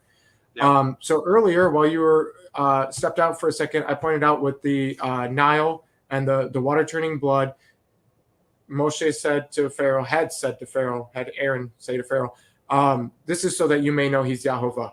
And then when it came to the frogs and getting rid of the frogs, it was so that you may know that, what was it? That you may know that there is none like Yahovah, right? So first is to know that there's Yahovah, that there's none like Yahovah. Then there's not a comment like that with the lice, gnats thing, but you have the magicians now saying to the Pharaoh, hey, there's none like him. This is him, right? And then with the flies now, you have him saying, so that you may know that Yahovah is in the midst of the earth. So, hey, now you know who I am. You know that there's none like me. You know that even your magicians recognize me. And now you know I'm in your midst. Yes. Right? So each of these come with heavier, deeper messages. Deeper and deeper revelation of who Yahovah is. Right. And so you do have the whole Beelzebub, the fly god, right? The Lord of the Flies. I saw some people mentioning that up in the chat. That was one of the things I was going to bring up. It kind of brings to mind the whole President O, who was often depicted as a pharaoh. Do you remember that? In Times Magazine, they would have him with the pharaoh, and then they had him as all these other destroyer gods. They had him as Shiva and all these other destroyers. I'm like, what are you doing? Like, but you remember that whole weird thing with President O and the Lord of he had those interviews and he had flies that wouldn't go away, and they said there was people that were around him that said the flies wouldn't bother them, but they would bother him, and it was real odd, interesting stuff. And wasn't it was President O as well that went to visit Egypt, and he had that video. Did you ever see it where he walked in and before he even turned to look, he pointed as if he'd been there before and said, hey, look at this guy, and it was a drawing that looked very much like him. Yeah. I'm not trying to get too much into the whole President O conspiracies and stuff like that. I'm just saying, there's some odd things there that come to mind. There are some odd things. Amen. Okay. Okay. So one of the things I wanted to mention about flies, because this is the last one for the night, the last plague of the night.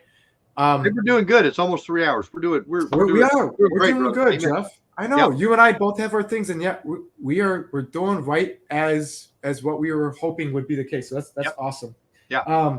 So with the water turning to blood, you have issues of the source, you have issues of liveliness, you have issues of economy, right? With the lice and stuff, again, uncomfortability with frogs, you've got the uncleanliness, and you've got the sacred issue.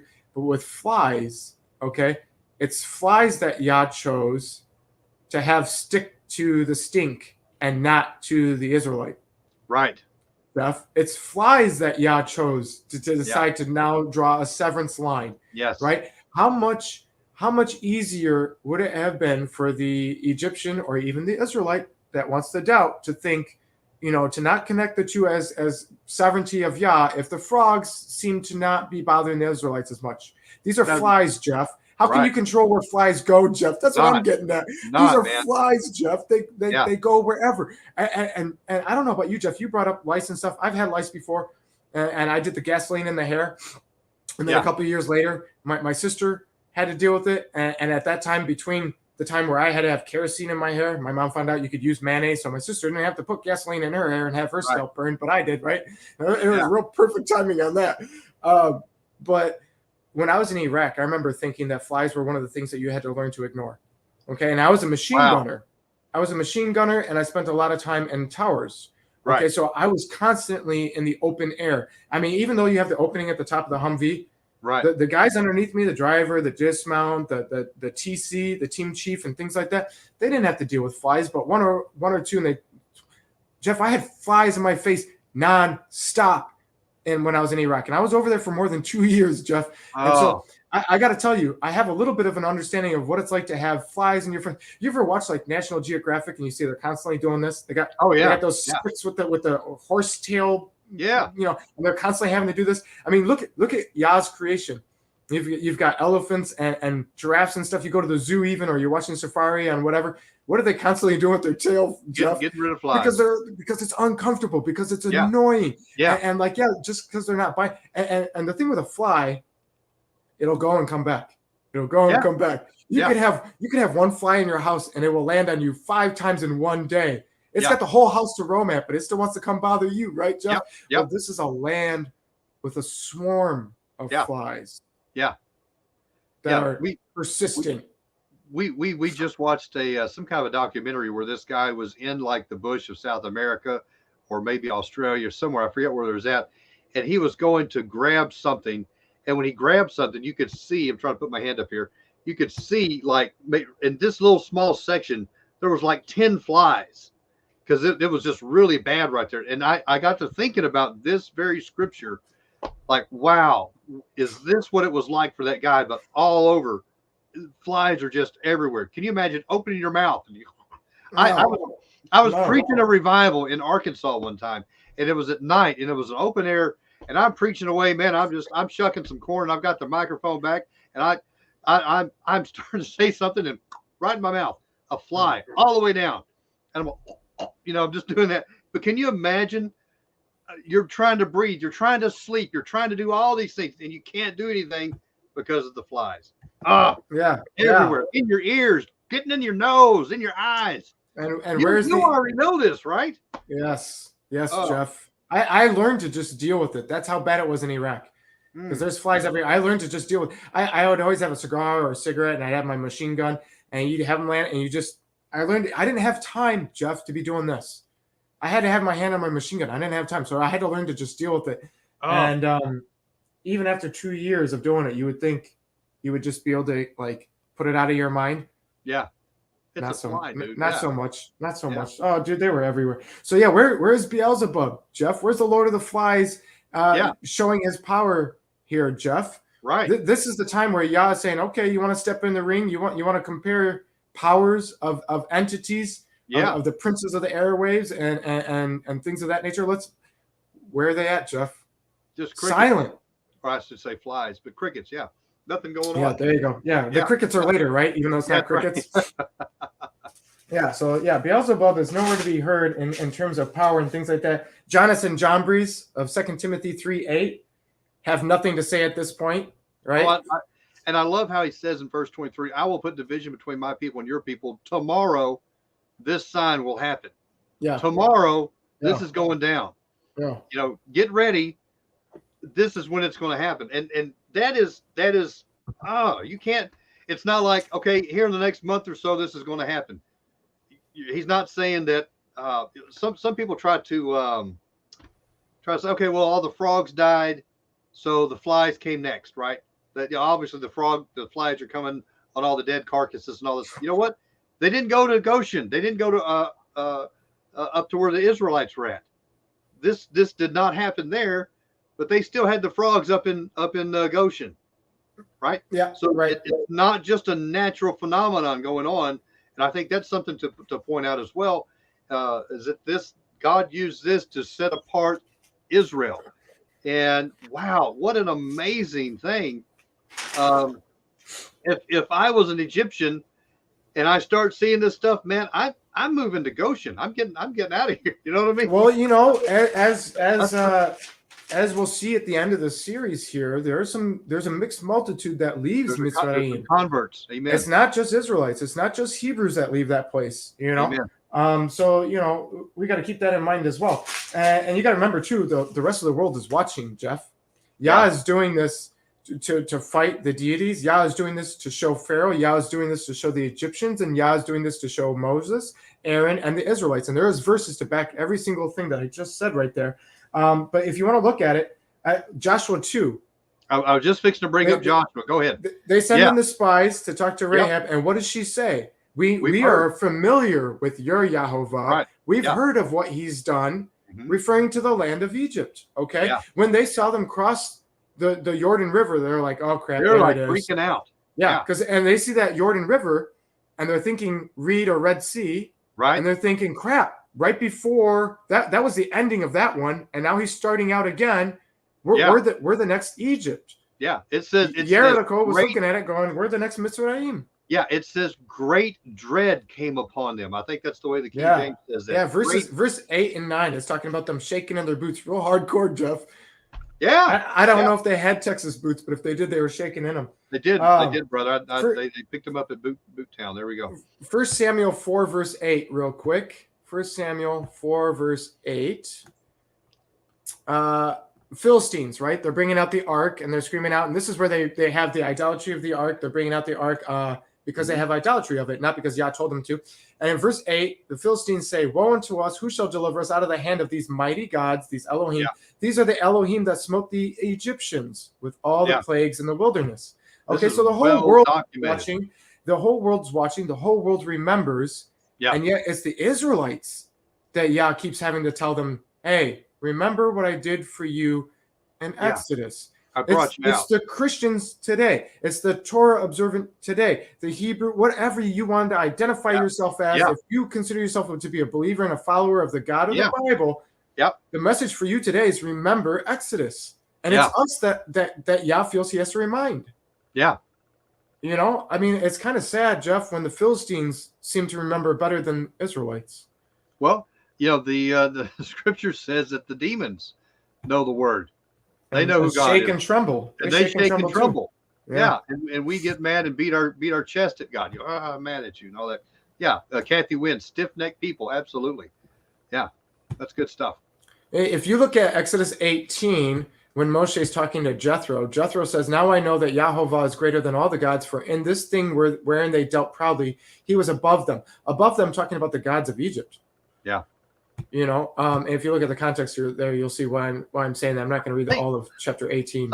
So, you know, go back to the beginning of this. Egypt is the only, pretty much the only superpower right now in the world. Yeah. You know, there's some things that are up and coming, but right now at this period, they're huge. I mean, you've got some big things. You have Hittites and things like that, but at the end of the day, Egypt was Egypt, baby. You know what I mean? Like, man. Yeah. They've got these souped up chariots, you know. The Egyptian chariots were amazing technology of what they had compared to what everybody else had. This was like Top Gear stuff. This was amazing things. Their spears were all their weaponry was advanced. I mean, everything was advanced. This was the place, and now they're literally being brought to their knees. So we've had economic collapse. We've had with the fish dying. You've had these plagues come in with the lice and the flies and the frogs.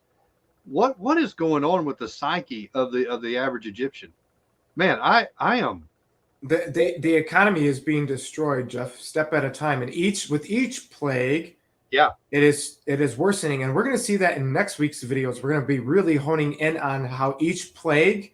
If they were to turn and repent like Nineveh, there's certain plagues that would destroy so much, but it left just enough remnant that you could reboost the economy. And there's studies out there, and maybe we'll be able to go into it a little bit about how much time it would take. And with each plague, the time to bounce back gets worse. And the remnant that was left from plague number 5 gets taken out by 6, and the remnant left behind for plague 6 gets taken out by plague 7, and it's constantly like that from this point forward. And I think that's also one of the reasons why you see the drawing of the line here.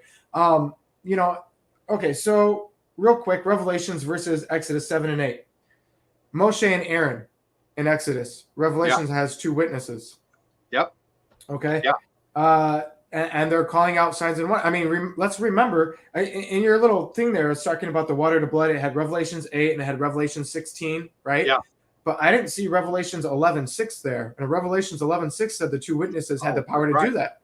Yep. So I had that in my notes, and I noticed it wasn't in there, so I thought I'd bring that up.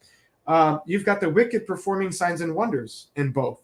In Yeah. Exodus, you've got the first 2, 3, right? You've got the staff, you've got the water, and you've got frogs, right? So you got 3 that the magicians, the sorcerers of Egypt can do. Well, Right. in Revelations, chapters 13 to 15, basically, Yeah. you constantly see parading of the wicked calling down fire and doing great signs and wonders, all kinds of things. They're Yeah. making an image speak, whatever that means. Right. And there's all kinds of things that you and I can speculate and talk about. And I know you've studied this like I have. So, Amen. and we probably have different views on it. So, I mean, there's all kinds of stuff you can consider there. But either Right. way, signs and wonders by Yah, signs and wonders by wicked. You've got the water to blood in both. You've got satanic frogs in Revelation 16, verse 13. And now that we finally got to the bottom of chapter 8, we can also say Yah protecting his.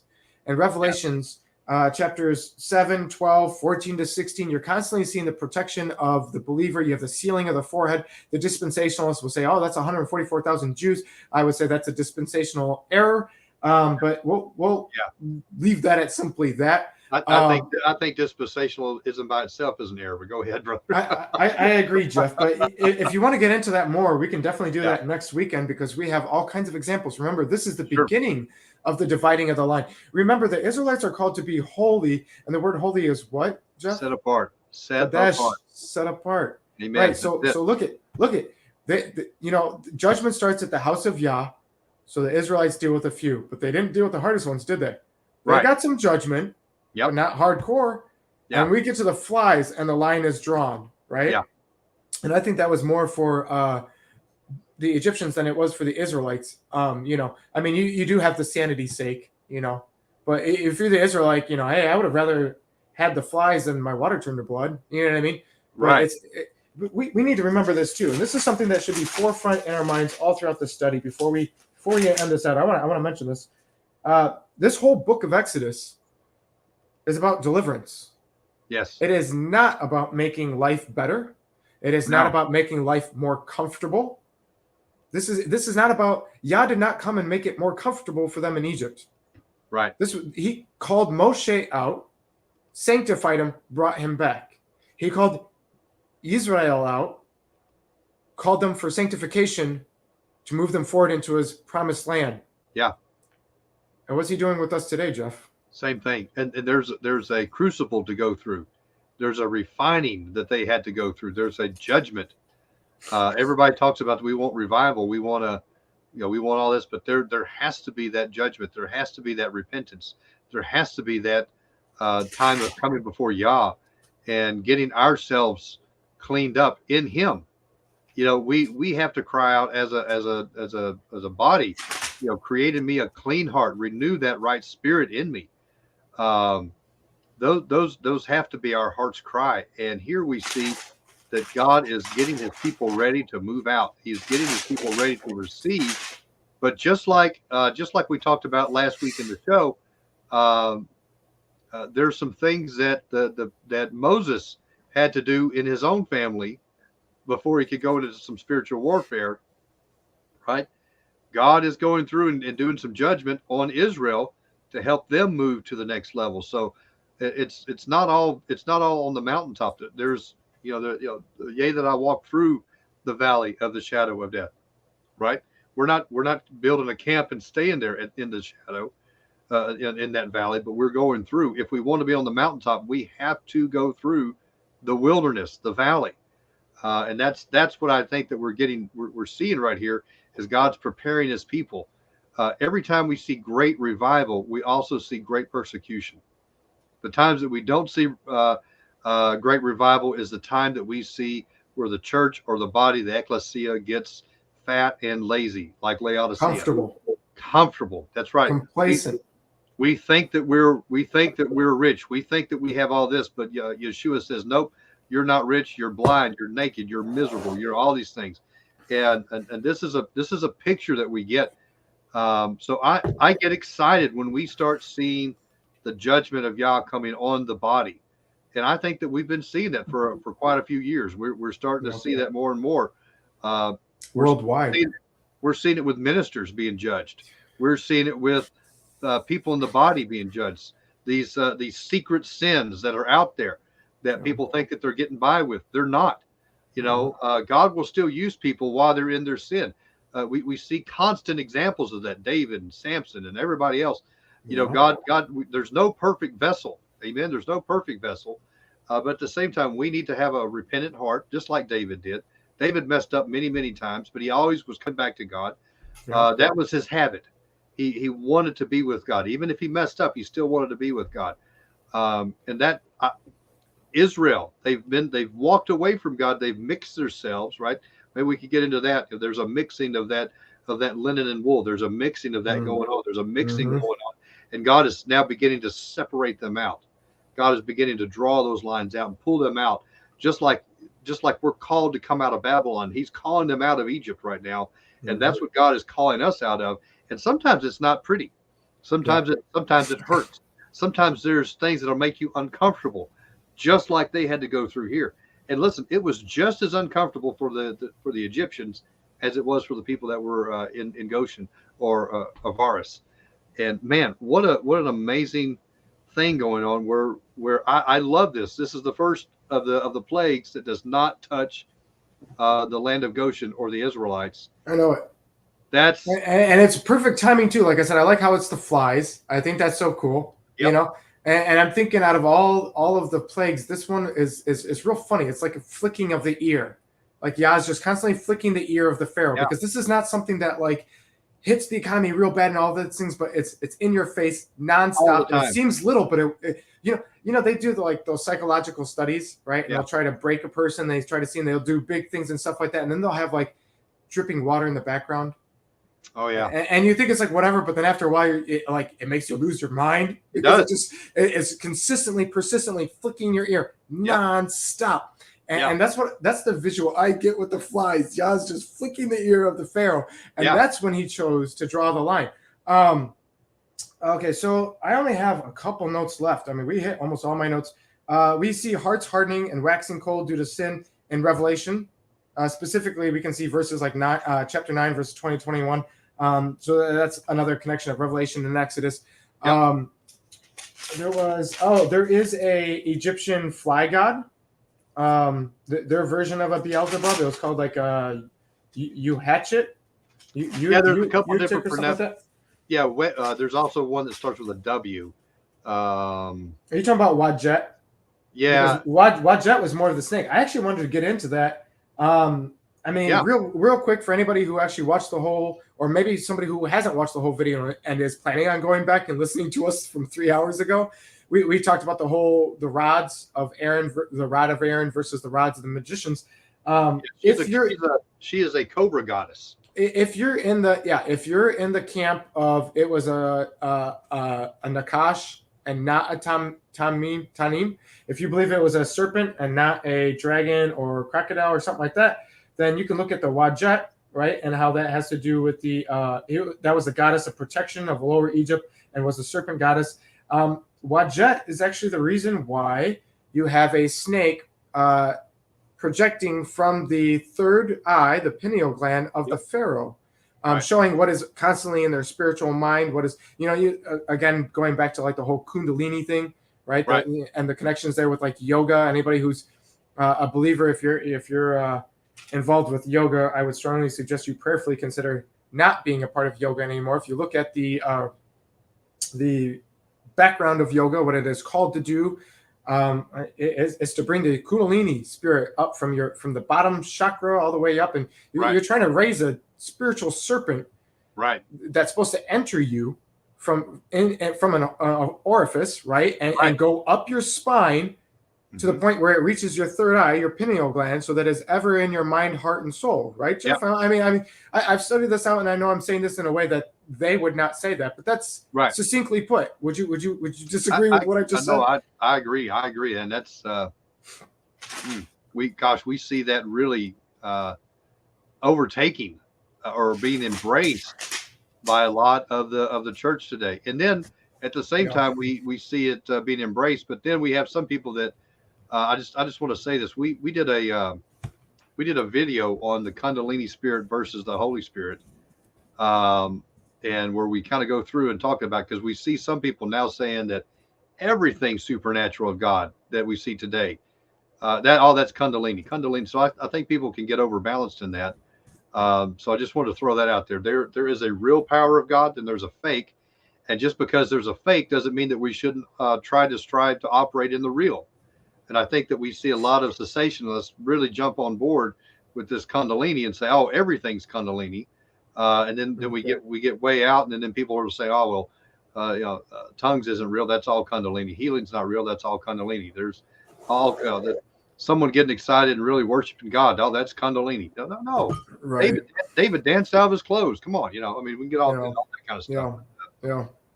There's a real. No, it's good. It's good. There's some goofy stuff that is considered charismatic, and then there are those who want to label all of the charismatics and everything they do as goofy, and that's not right either. Right. Again, you have the pendulum swing. You have those who are accepting everything that is considered charismatic, which isn't the case for all the people in those categories. Right. It's just it's just like any other movement or any other group or any other belief.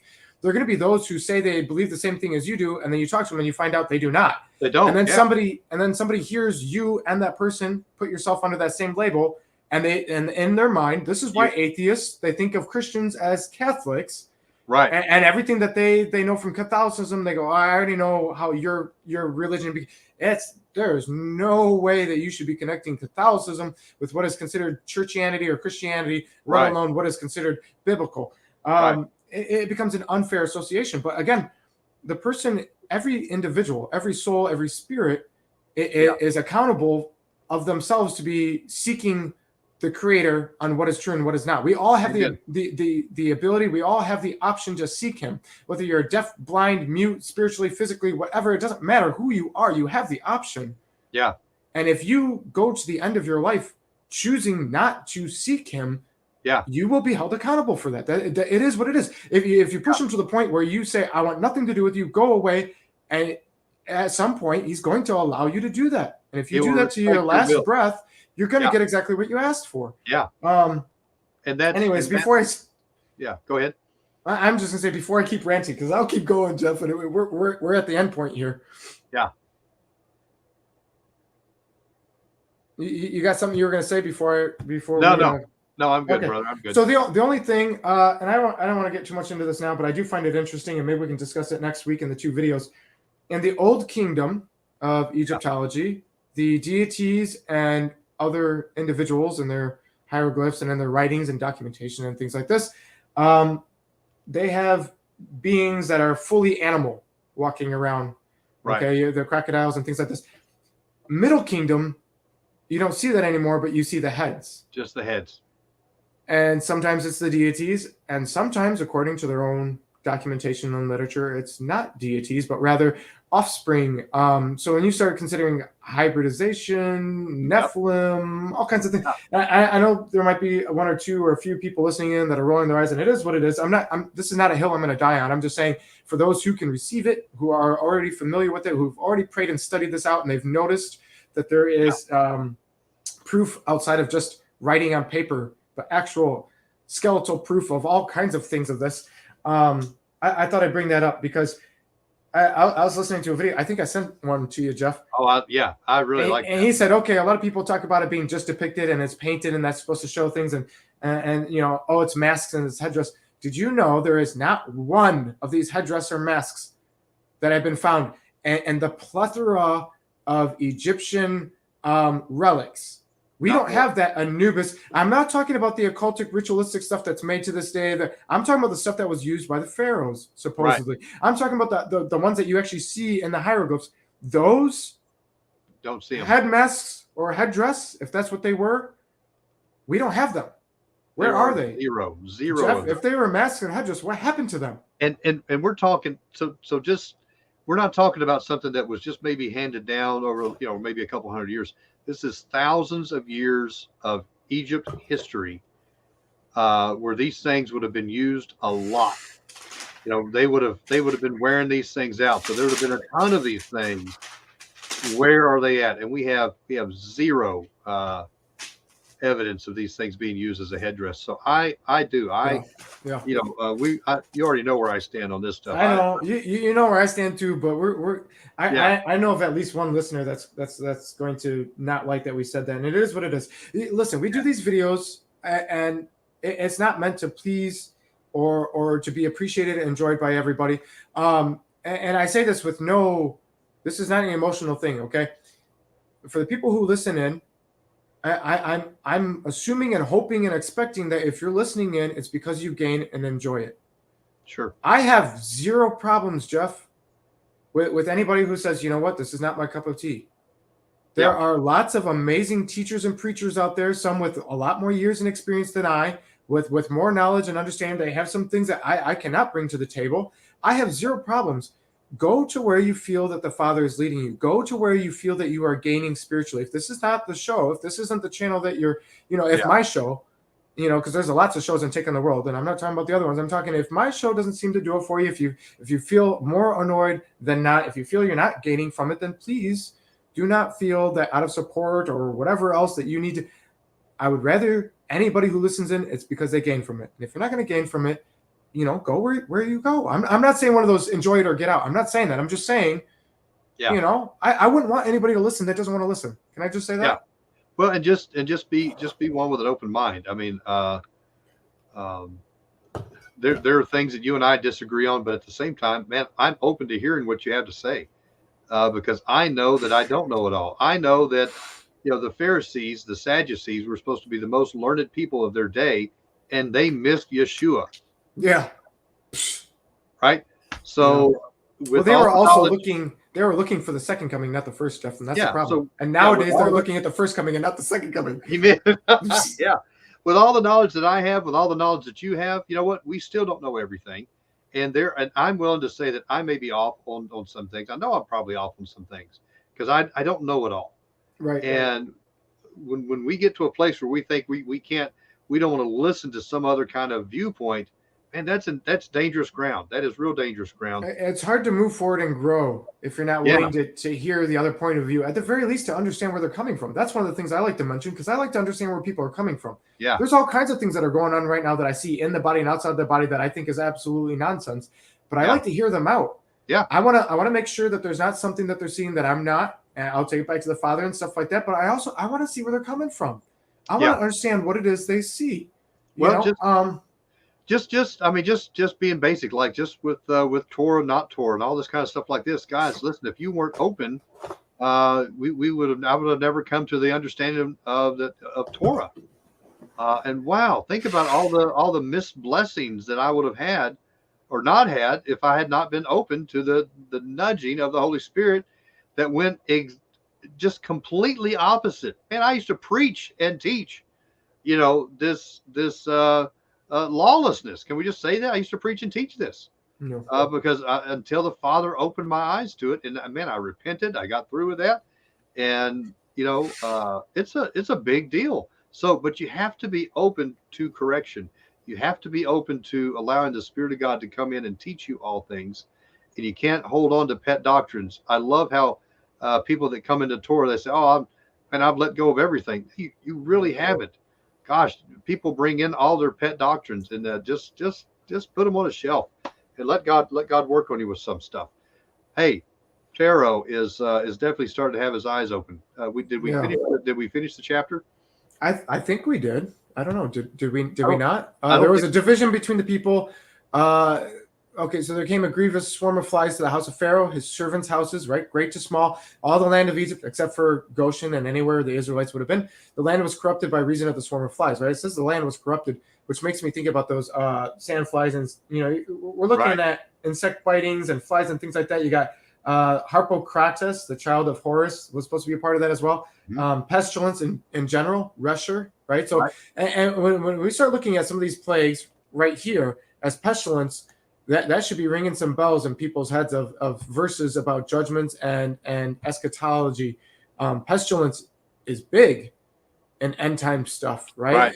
Pestilence is big in how Yah deals with others and his own. Okay, so we need to keep that in mind as well when we start comparing Exodus to what is ahead of us and things like that. Okay, so then Pharaoh calls for Moshe and Aharon and says, "Go sacrifice to your Elohim already in the land," right? Moshe says, "It's not meet for us to do so, for we shall sacrifice the abomination of the Egyptians." So we didn't go over this. To the Yahovah, our Elohim. Lo, shall we sacrifice the abomination of the Egyptians before their eyes, and they will not stone us? Okay, so real quick, Pharaoh's telling Moshe and Aharon, sacrifice to your Elohim already. Sacrifice to your own God. path. Just stay here. Just get it stay done here. and over with. Man, do your party now. We don't even care. Yep. You don't have flies, right? So you can deal with it. You have your little party without your flies, and then we'll be done with this already. Yep. And Moshe says, we can't do that because we're going to sacrifice the abomination of the Egyptians. So Moshe already knows about the instructions of what's going to happen. So what is the abomination that he's referring to here, Jeff? What are your thoughts? Well, I think that they're going to be sacrificing some cows, and I think that's going against Hathor, different things like that. That's my thought. I think the cow as well. You also have Apis with the bull, and that's a big and deity of Egypt, and that kind of hints at the next chapter. So it would be kind of fitting if that's what Moshe is referring to, considering that's the very next thing that comes up is the cattle. And you also have the lamb, but lambs aren't really considered. The sheep weren't considered an abomination. It's the shepherds right. Considered an abomination from what I can see. But it's an interesting possibility of connecting those as well. But I do think that it, like you said, it's cows and bulls. But I just thought I'd ask where you sit on that. But he's saying, can we do that in front of the Egyptians before their eyes? Will they not stone us? So this is something. Their golden calves are so golden in their eyes. Yeah, this is like India, right? Yeah, if you go, this is their holy cow. Right. Yeah. This is where you get the phrase "holy cow," holy right? Cow, yep. Look. They will kill them on sight, Jeff. Yeah, it's a for real deal. It's not just this. We have a temple of Pravabada. I think I'm saying that correctly. Not too far, called the Palace of Gold. It's not too far from here. It's a Hindu temple up close to Moundsville where we're at. And man, is it they've got cows walking the grounds. They've got it's a for real deal. They have a restaurant there. Yeah, they've got a restaurant there. You better believe there's no cheeseburgers on sale. No cheeseburgers. Oh yeah. Man. Yep. Okay, so Moshe says, we will go 3 days journey into the wilderness and sacrifice to Yahovah our Elohim as he shall command us, as he tells us to do. We're gonna go about it his way, right? Yeah. And Pharaoh says, okay, I'll let you go that you may sacrifice to Yahovah your Elohim in the wilderness. Only ye shall not go very far away. Yeah. Entreat for me. Pray. Okay. We're gonna try to, He's negotiating a deal. Yeah. Meet me halfway here. The deal going on. Yeah. Meet me halfway here. Yeah. You guys can go out. You can leave the land. Just don't go too far, right? I want to know that you're going to come back. Yeah. And Moshe said, behold, I go out from you, and I will entreat Yahovah that the swarms of flies will depart from Pharaoh, and I'll entreat on that from his servants and from the people tomorrow. But let not Pharaoh deal deceitfully anymore, and not letting the people go to sacrifice to Yahovah. Moses knows. Moshe knows. Yeah. So Moshe went out from Pharaoh, and he entreats Yahovah. He prays to him, right? And Yahovah did according to the word of Moshe, honoring his word, kind of like how Samuel, the words don't fall, right? Yep. And he removes the swarm of the flies, the swarm, right? Whatever it is, sand flies or regular flies, from Pharaoh and from his servants and from his people, and there remained not one. That's amazing. This is like amazing. This is like one of those spooky moments. I don't know if you've ever had this. My wife and I have had this in moments, but you see it in movies, right? Where like there's all kinds of stuff, and then all of a sudden, boom, everything stops. Yeah. It's like that calm before the storm where it's eerily calm. Right. Jeff, swarms of flies in your mouth, in your hair, in your ears, in your you've dealt with the frogs and the lice or the gnats, and now all of a sudden just,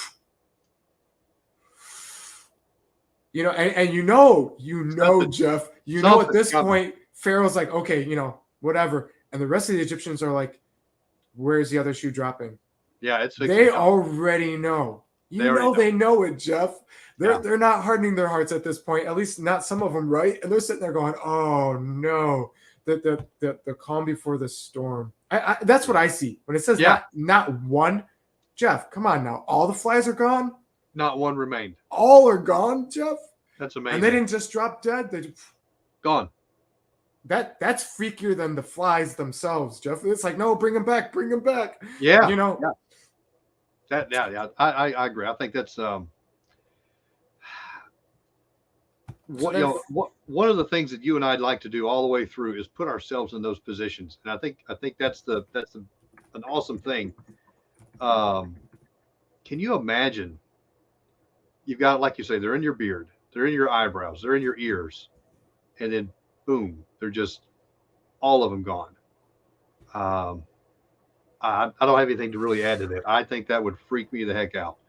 Yeah, me too. My wife and I have had moments where they had like flocks of birds that are super loud and they're all swarming around one house and they're really loud and we're just like, whoa, this is crazy. And then all of a sudden they just all stopped. Yeah. And they went quiet. And it's like for a long period and then they just fly away. And my wife and I were like, we're going to pray for that house. You know what I mean? We're like, oh, this is weird. And we've had some weird moments like that.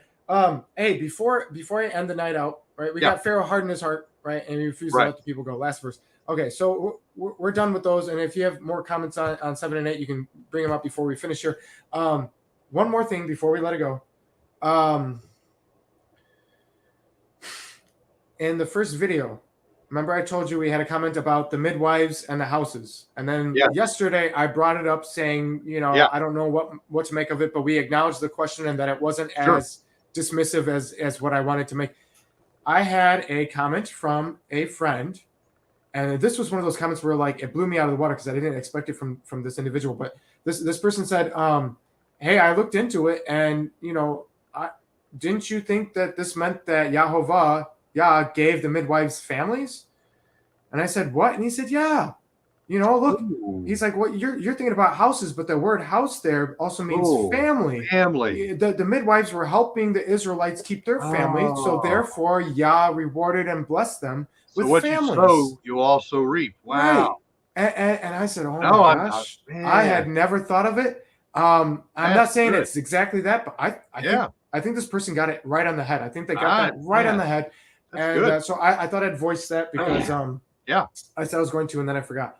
So I thought that was really cool. That was one of those things where it's like, man, it would have been nice to have that in the live chat, But no, it's good. The person got it to me, and we're able to mention that for anybody who's keeping up with the series. Maybe there'll be some others that'll appreciate that, like you and I. But dude, I'm out. I'm out on 6 pages of notes for tonight. We hit like pretty much every note I had. Yeah. So I'm good for the night. I'm tired. We're at 3.5 hours. Do you have any last statements? Any things that you want to mention? No, man, I'm good. I think we've covered it all tonight. Yep. Okay. For any new listeners or anything like that, we are doing a giveaway. I'm gonna try to start doing this at the end of the videos, Jeff, so they actually have to listen to the whole video. Yeah. There you go. I'm already suspecting a person of having listened to 2 minutes of a video and then made a comment so they can get free stuff. I mean, it is what it is. But the whole point was that if you take the journey with us and you enjoy the study, we would like to give back and reward and things like that. Not just free stuff. But anyhow, we're doing a giveaway, multiple giveaways at the end of this series. To be considered for the giveaways, we need you to comment under the videos what you enjoyed, what you liked, what you learned. Originally I said that you had a comment under every video. I don't know if everybody's going to do that. So it's at this point, Jeff, where if we only have a couple people that comment under all the videos, comments that are things that they learned and enjoyed, then they're going to have top pick of the best stuff. And then everybody else is going to be considered for the other stuff. Yeah. Because if you stick through the whole journey, that gets extra points in my opinion. Right. Yeah. And the only way I know if somebody stuck through the whole journey and enjoyed it and learned it and got something good from it is if they tell me in the comments. Yeah. Not live chat, but under the comments. Not to discredit the live chat, but this is what we're doing for the giveaway. So we have shirts and DVDs and books, and Jeff's got his book he's throwing in the ring, and we've got some other stuff. So let us know what you enjoyed, what you learned. You can tell us your critiques and what you disagree with us as well. That's fine. But to get considered for this giveaway, you need to tell us what you liked, what you enjoyed, best out of the video, and what you learned from it. We need that. Okay. Anything else, Jeff, before we end it out? Man, that's good. Just hit the like button, hit the subscribe button, share this video out. I think that's important. There's some really good information popped all the way through this, and wow, I don't remember ever going through a Sunday school class or a sermon and hearing what we're putting out there tonight. Very rarely. I mean, we're compressing, and I mean compressing. Yes. A lot of information that both of us have studied on and learned throughout years of following Yah. And so I don't really... Notes gleaned from so many sermons. And a lot of this stuff, you'll hear a couple of these notes from one of our videos and different sermons, but to get all of it in one video. One place is amazing. I told the people that we were going to try to give it our all. And there's going to be some things at the end of the series, Jeff, you and I both know we're going to be like... We're not going to hit it all. we already left the genealogy. We're like, nope, we don't have time for it. So there's Yeah. going to be some things that we're not giving it our all, but we are trying to give it our all, basically, for what we feel led to do. I mean, we're really trying to put it into it. So I'm not asking for a pat on the back or anything like that. All glory goes to Yah. I'm just saying, for those who are enjoying it, please know we are putting in effort to do this. We are trying. This is not just us sitting down on the couch and saying whatever comes to mind kind of thing, or what we remember. We are taking time to diligently study this out. We're looking at Greek. We're looking at Hebrew. We're trying to consider viewpoints that we disagree with. We're trying to look at multiple resources so we can point you into directions of other things, all with the encouragement of go to Yah and see what he tells you so you can, spit the bones and chew the meat. Okay. That's all I've got, Jeff. Third time. Here's the Jew in me, Jeff. Third time. Any last closing statements you would like to put in? I am good. I am good. I think that we've definitely covered a lot tonight. Amen. Okay. I don't know if you catch the reference I'm catching there, or I'm stating there, but I do feel that I need to ask 3 times. Okay. So for any who are new and those who are not, we appreciate you joining us in. We hope, we pray, and we pretty much expect. It's not just a hope and prayer. We expect that Yah is going to do what he does through us for those he has decided and planned to do. We both believe that we are told to do these things and guided to do these things. So we're not just hoping and praying. We are thankful that Yah is using these videos to help whoever it is he's using to help. We hope that is you, whoever's hearing this, live and otherwise, that he's blessing you and guiding you in this walk and this journey. We hope that it strengthens your walk into maturity spiritually in your walk, so that not just for the glorification of God and for your walk with God, but also for you to help others and their walk with Yah, and so that they can glorify Yah, and that this can have this ripple effect of constantly, and you can bring back, and we've got stuff from you guys from the feedback, so I'm loving it. All that to say, may Yah bless you and keep you according to his will. May he guide you. May his face shine upon you according to his will and bring you shalom. Thank you for joining us. This is Jeff Brandon of the Way Remnant and myself from the D&G 144 at Draw Night of the Creator Series here at Take on the World TV. Thank you and good night. Guys. Honeni Elohim. Honeni Elohim.